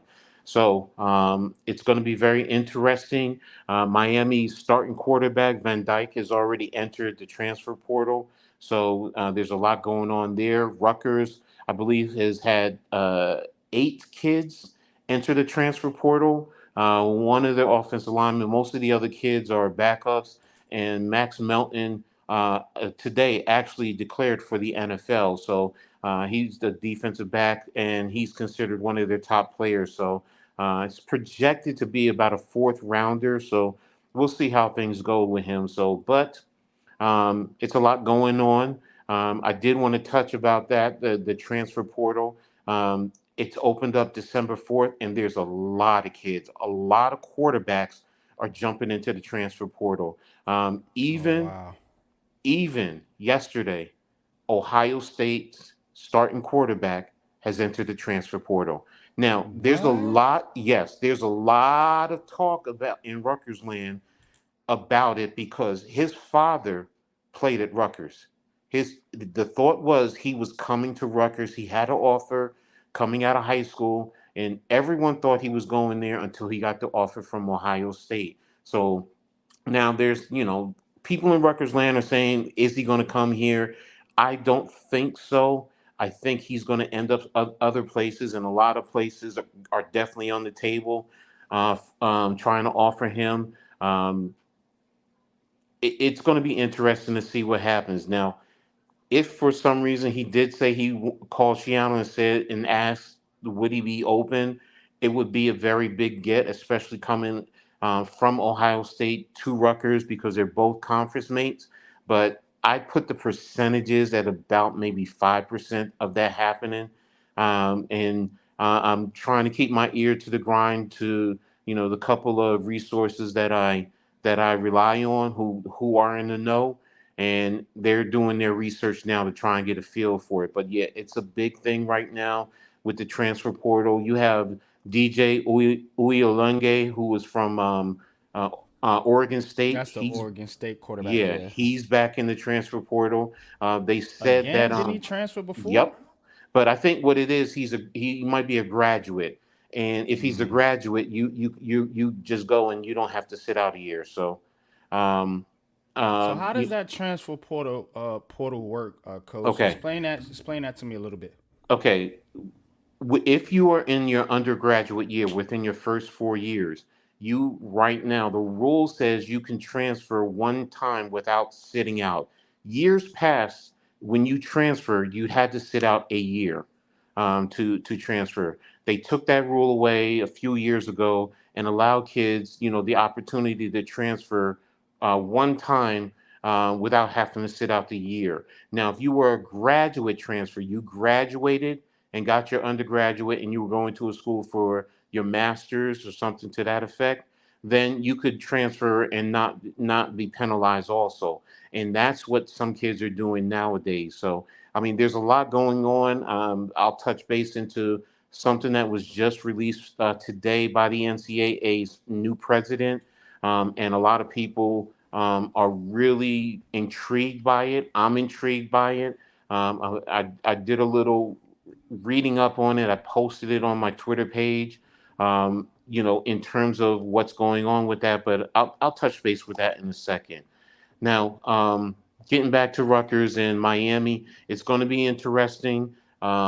As a Rutgers fan, I hope it's brutally cold, so it takes away from Miami. But talent-wise, Miami definitely has better talent than Rutgers, so it's going to be interesting. But Rutgers also is physical. They're going to be built for playing at Yankee Stadium in the cold um, atmosphere, so it's going to be a good game hopefully. And the big thing is, you should have a large turnout of Rutgers fans. Because you have a big following of Yeah, Rutgers it's Yankee Stadium. graduates. Exactly, you're literally 40 minutes away from the campus. You're going to have a lot of people. The holidays. They did talk about some of the things they're going to be doing, going to Rockefeller Center, going to ring the going to the stock market and ring the bell there. You know, doing a lot of things for the kids. They're going to also at halftime they're going to have a field goal kicking contest for two students, one from Rutgers, one from Miami, and each kid automatically gets $5,000, and then they have three spots that they can kick from. I think they'll get 10, 25, and $30,000 if they hit. So it's going to be a fun thing. It's just little things that they're trying to do. So it's going to be interesting. And like I said, I love it. Being that it's right here in the tri-state area, and what better way to help recruits? Look, Rutgers is coming back. Look at what they're doing. And eventually, in the long run for Syracuse, same thing for them. You get a top recruiter. hopefully it turns the branding around for Syracuse back to the way they were in years past as one of the top programs. Now, getting into the college football playoffs. Um, if you don't already know, Sunday, after the conference championships, they went through and they took a vote on who were the four teams that would go into the playoffs and compete for the national championship. Now, you had three undefeated teams. You had Michigan, which was 13-0, Washington 13-0, and Florida State, which was 13-0. You also had Alabama and Texas. Those are all the conference champions. Those two, Alabama and Texas, were 12-1. And then you also had Georgia on the outside. Now, when they voted, Georgia came in at 6, Michigan came in at 1, Washington came in at 2, Texas came in at 3, and that's where the debate came into play between 4 and 5. And they voted Alabama in over Florida State. One of the biggest reasons why is because Florida State starting quarterback, who was a Heisman Trophy candidate a Jordan couple weeks Travis. ago, Travis Jordan, he Travis broke his Jordan, yeah. leg. And they've been going with backup quarterbacks. And even in the championship game against Louisville, But is that they a had to reason to use, they penalize them had, though? They they won the used their game they're third supposed to string win. they used their third string quarterback. So that's probably one of the reasons why, because their second string was in concussion protocol, and they used the third string, who's a true freshman. Now, I had a problem with it because Louisville has one of the top offenses in the ACC, and they got totally shut down by Florida State's defense. And like I was talking about earlier, when I was talking about how everything is making the quarterback being the end all be all, that's one of the biggest reasons. They said, well, Florida State did not look like they were a good offensive team, and their concern is they did not want to see another TCU where you had a team come in and get totally blown out in the championship game, 55 to whatever it was. So I But do I don't think understand the that's logic. fair though, bro. Like, But that's the point.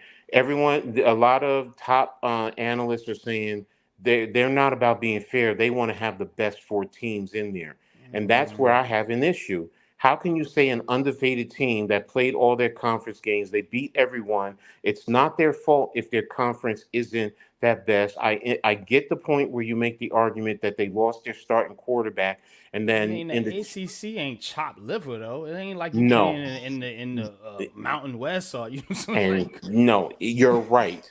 But their concern is, if you're going up against, you know, Washington, Washington has a prolific offense, man. And will they be able to keep up with that? But I made the argument. Louisville had a prolific offense also. So, how are you going to know unless you see them play the game? And facts. to me, when somebody is undefeated, you're diminishing what they did, and they are in a Power Five conference, just like you said. The What's good, ACC is not Mosley? What's chopped good, liver. Mike? What's up? What up? What up, brothers? Just like you said about the ACC isn't chopped liver. That's the point. You do have good teams in there. North Carolina, Clemson. Maybe the Clemson is not the elite of the elite like they were in the past, but there's still good teams in there.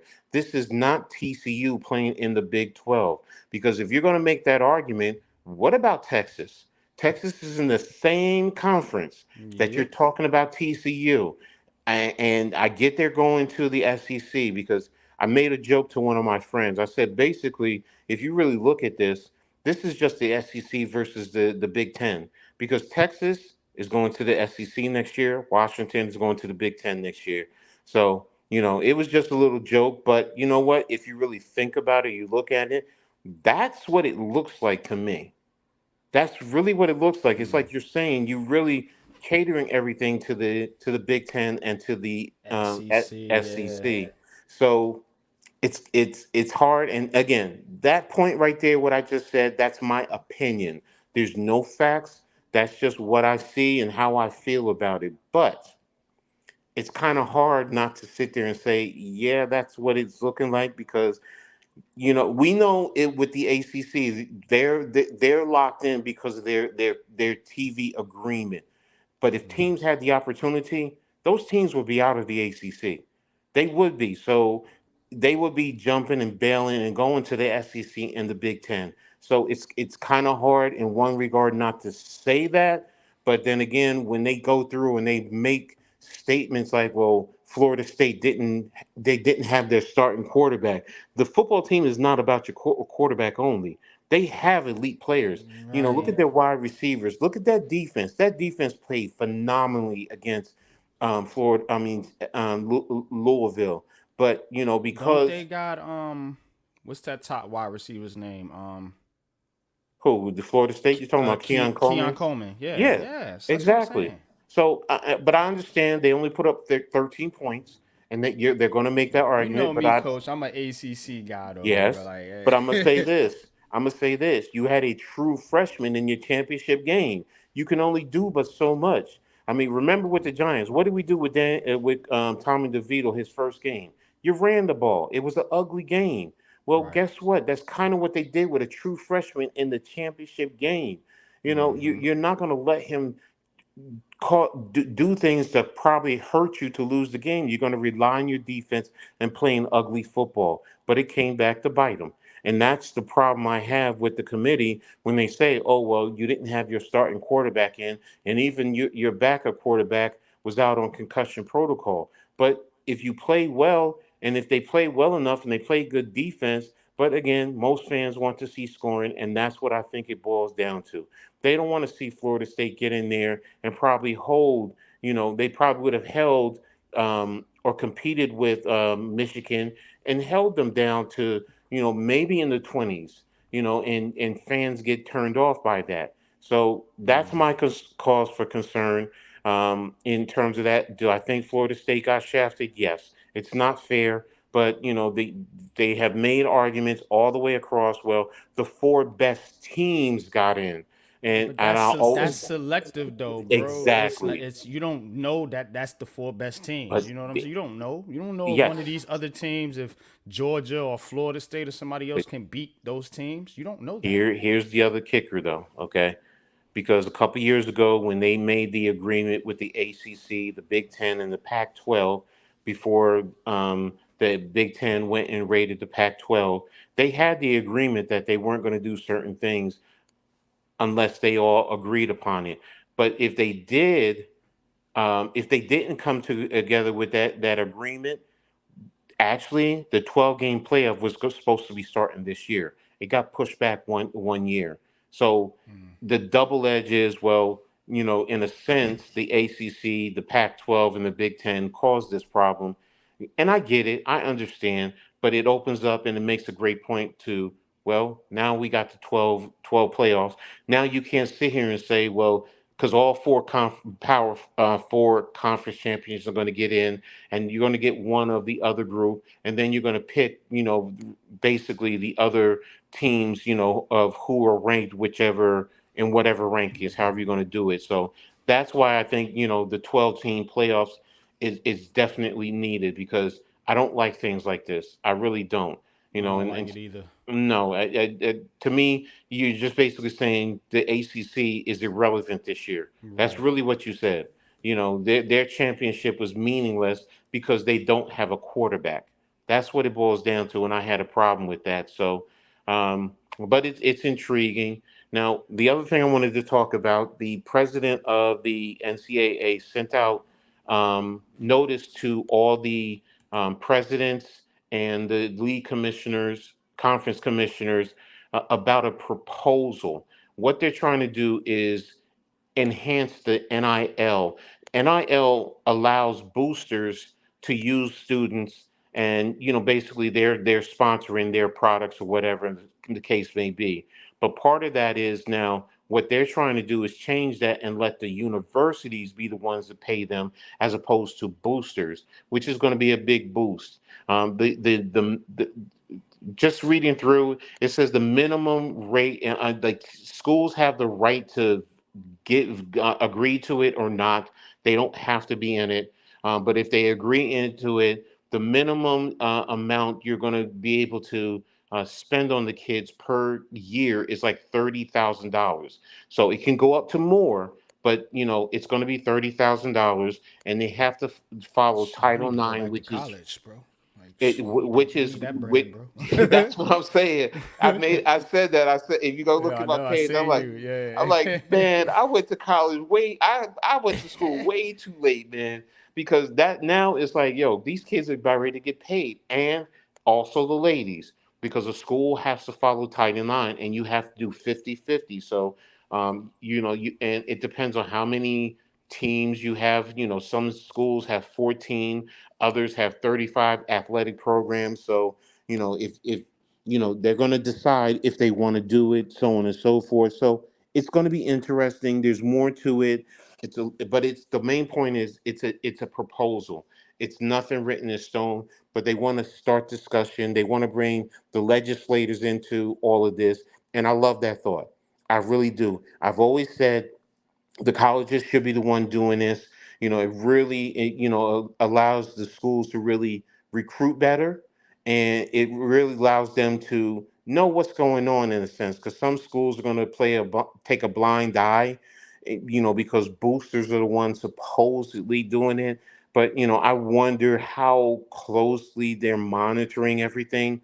But now, if it goes to the schools themselves, the boosters can give the school the money, and then the schools can distribute the money accordingly. So, and like I said, there's more to it. If you go to my page, I did post it on my page, but it's also it was released by Yahoo Sports. They released it. It's a long article, but it's a phenomenal read. It really gives a detailed breakdown of a lot more. Or you can follow Nicole Auerbach, of The Athletic. She also dives deeply into it. Once I dive a little bit more, I plan on doing a breakdown of it and trying to help those who want to understand the parameters around it. But I love it. These kids are now going to be starting to get some money in their pocket the way they should, because they're the ones bringing in the money into these universities, and getting the TV contracts for these universities. So Absolutely. it's only fair, that these kids, and you're going to see kids, making seven figures. Honestly, they're legitimately, some kids are going to be making seven figures. Who wouldn't? Michael Penix this year, if he was to get, $5 million for what he did, or Jordan, what's his name, Travis Jordan, or your Hmm. boy down at LSU, all these kids, if they were the ones, Marvin Harrison Jr., we can go on and on and on. But if you give these kids the right opportunity, you know, it's going to be a great recruiting tool, and it's really going to benefit the kids in the long run. Now, I know some people are going to say, well, the rich are just going to get richer. Okay. But that's the price of doing business. And I mean this for the power schools. Now, a school like Rutgers, if you have the opportunity to raise the money, hey, why not go ahead and spend it? Now you can, do this, and you not have to rely on boosters alone per se, because you're going to be able to have a grant that allows you to raise that money and pay these kids, and it allows you. You're playing in one of the top conferences, so it's a great opportunity. And this goes to all sports. I don't want anyone to think it's just football or basketball. This goes to all sports. So I really like this. I'm excited, but I really want to dive more into it and get the full parameters, of this. And this is just a proposal to start. It's starting the conversation, but if it really gets going, and it seems to be getting a lot of support right now, if it really kicks off and they do it right, really going to benefit the kids in the long run. So it's going to put the money right where it needs to be in the kids' pockets also. So, but that's it for Coach's Corner. Hope you guys enjoyed it. Thanks, man. Absolutely, man. Great stuff as always, Coach. Man, I love your knowledge about the college game. It's something that I've been paying more attention to recently, and trying to get a better feel for, because I went to college actually, but I didn't go to like a university or anything. I just went to like a Hmm. community college, so I wasn't able to actually experience like the college atmosphere as far as like the sports teams and everything like that. So Hmm. I'm Hmm. always I'm always listening, when you talk about, what's going on in college football, because it's important, and it is a stepping stone to the next level. So, you Mm-hmm. know, if you're getting screwed in college, man, you know what I'm saying? You go to the Mm-hmm. NFL, it's going to be like, oh, hold up. You know what I'm saying? Because I earned this. I earned this opportunity, and now that these kids can actually earn money in college is phenomenal. It's Mm-hmm. phenomenal because, it's not fair for, you know, old rich guys to eat off of kids, and a lot of these kids come from poverty homes and poverty situations, man, and I just think back to my youth and back in 80s and 90s or whatever, and like, hey man, it would have been lovely to have an opportunity to go to college and actually earn money, you know what I'm saying, Mm-hmm. based on your athletic ability or whatever it is, man. So I think they finally got it. It took a while, Mm-hmm. but they finally did the right thing, man, and let these kids eat, man. Stop eating off these kids, man, and then giving them nothing, and then when you done with them, you kick them to the curve and you bring in the next guy. So Mm-hmm. I definitely appreciate that, man. But yeah, man, good stuff, man. But we capped out right now at 2 hours, so I'm gonna go ahead and shut it down. I appreciate each and every one of y'all for coming through, man, and hanging out and chilling with us tonight, man. Give my shout outs to the chat. Mike says Italian from Far Rockaway. Love Tommy D doing this thing. I appreciate you, Mike, man. If you Mm-hmm. could please, brother, like, share, and subscribe. At least subscribe to the channel. We do this every Tuesday, or try to do it every Tuesday. I know we missed a couple, but life happens. But we're pretty consistent with this podcast. So just tune in Tuesday nights, 8:30. Also do a podcast called Giants Conversations for all you Giants fans. It is Mm-hmm. the pregame to the games that we call on Sunday. It is 11:45 Sunday on this channel right here, so you can tune into that, man, and get your Giants conversations on. We talk all Giants, NFL, football, and then we broadcast the games or call the live play-by-play on Big Pat, and G Nation Inside Sports channel, as well as Classified 3F with Joe. So check us out, please. If you're not already subscribed. Mosley, peace, bro. Appreciate you coming through. Miz, appreciate you. Wells, Bookends, Coach Dave, Big Fan Breezy, Chris, D Dan, Leaf Diggy. I appreciate you coming through, Leaf, and joining the show with us, man. Go sub up to Leaf. Excellent content creator, man. Does all the Brooklyn Nets games, knowledgeable about basketball, knowledgeable about football, man. Go check out my bro Leaf, man. Definitely, man, doing big things over there. Definitely support him, man, and my bro Big Fan Breezy, man. Um, those guys know basketball, man. They talk heavy basketball, man, and I love it, man. Basketball is my childhood sport that I played when I grew up, so love listening to those guys. But Tudo, definitely, man. Tudo, man. Appreciate you, man. Tudo, man. Supports all of us in this Giants community, man. Definitely appreciate Tudo, man. And shout out to Italy, man. His rugby team, man. Hope you guys are doing well over there, man. And we always support you, man, and root for you. Rafael El Capitan, appreciate you coming through, man. Go check out Rafi. He has his own channel as well as Next Shift Randy. Definitely, man. Another one of my bros. Go check out Next Shift, man. Doing things over there, man, with the Eagles and the Raptors and basketball and other things as well. But Coach, tell them what you got going on, Coach, man. Tell them where they can find you. Tell them what you got coming up. All right. Well, the channel is always Coach Ed Gladney's Amazing World of Sports. You can tune in there. I just committed to live stream with Mitch Kowski on Saturday. We're actually going to do the Army Navy game. So Okay. stay tuned to my channel. We're going to live stream that. Definitely want to support the military. You're talking to a military brat. Um, my dad, mom were in the Air Force. Brother, uncle, brother who's in the Coast Guard.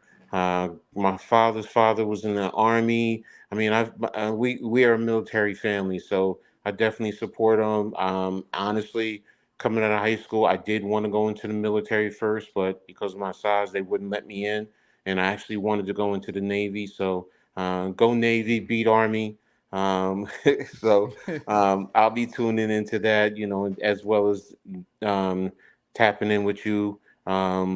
Still working on bringing back the reading attack show. So um, just working on a couple of logistics and taking it slow. Trying to see about getting back into streaming a little bit more. So, but I also don't want to rush it too much. Like you said, Yeah. life and situations happen. So we'll see what happens. But that's about it.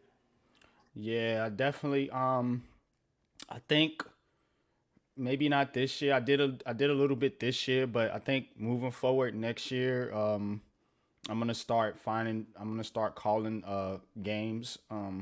I'm definitely gonna do the morning games, the London games, the early Sunday morning games. But I'm gonna get into a little more broadcasting, a little more game calling. If I can figure out a consistent way to stream the Nets games, I will call Nets games for you guys. The only reason I don't call them is because I don't want to be in the middle of in the stream freeze up or, you know what I'm saying. Hmm. So I Hmm. have to find a consistent way. With the NFL, is easy because NFL is everywhere. You can access it easier. It's a little bit more difficult for the basketball, but I am going to be calling basketball games and bringing you more basketball content in the future. But I just got to figure out. I think Leaf said he uses the Yes Network, so I may check that out. If that works, you'll see me on here calling some Brooklyn Nets games for you guys. Maybe even some Knicks, man. Maybe we can get Coach up here too, help us out, call some Knicks games. But um, yeah, most definitely, yeah, Mosley, yeah. I'm gonna definitely try to call some more Nets games. Brooklyn Nets, that is my team. So I want to show them some love. I want to show them some more support. It's just difficult because the NBA is like it's Hmm. superstar driven. So you don't get much props with the Nets. You know what I'm saying? It's kind of hard to get those games. I know Next Shift had asked me to help him call a game, and I'm like, yeah, I don't know, but we'll figure it out, man. But appreciate each and every one of y'all, man. Please like, share, subscribe, and we're gonna get up out of here, man. But before I do, if you have travel needs, or if you would like to go to a game, or maybe you would like to join us at the 2024 NFL Draft, go to getouttravels.com. That's GETOUTRAVELS. Go to getouttravels.com, book you a free consult or free planning session, and sit down and talk to us, man. Let's see if we can figure this out. Let's see if we can get you a dream package, man, to go see your favorite sports team or your favorite event, or if you just want to take a vacation in Jamaica, we can make that work too. So go to getouttravels.com. That is GETOUTRAVELS, and it is the logo's right there, right underneath Coach Ed's avatar, and the link is in the description of the video. Just go to the description of the video, click the link for Get Out Travels, and book your free planning session today. But that being said, that's all we got for tonight, man. Appreciate each and every one of y'all for showing up and showing out, man, and showing us love and support, man. But it's time, man. It's time to get on up out of here, man. Until next time, y'all. Peace.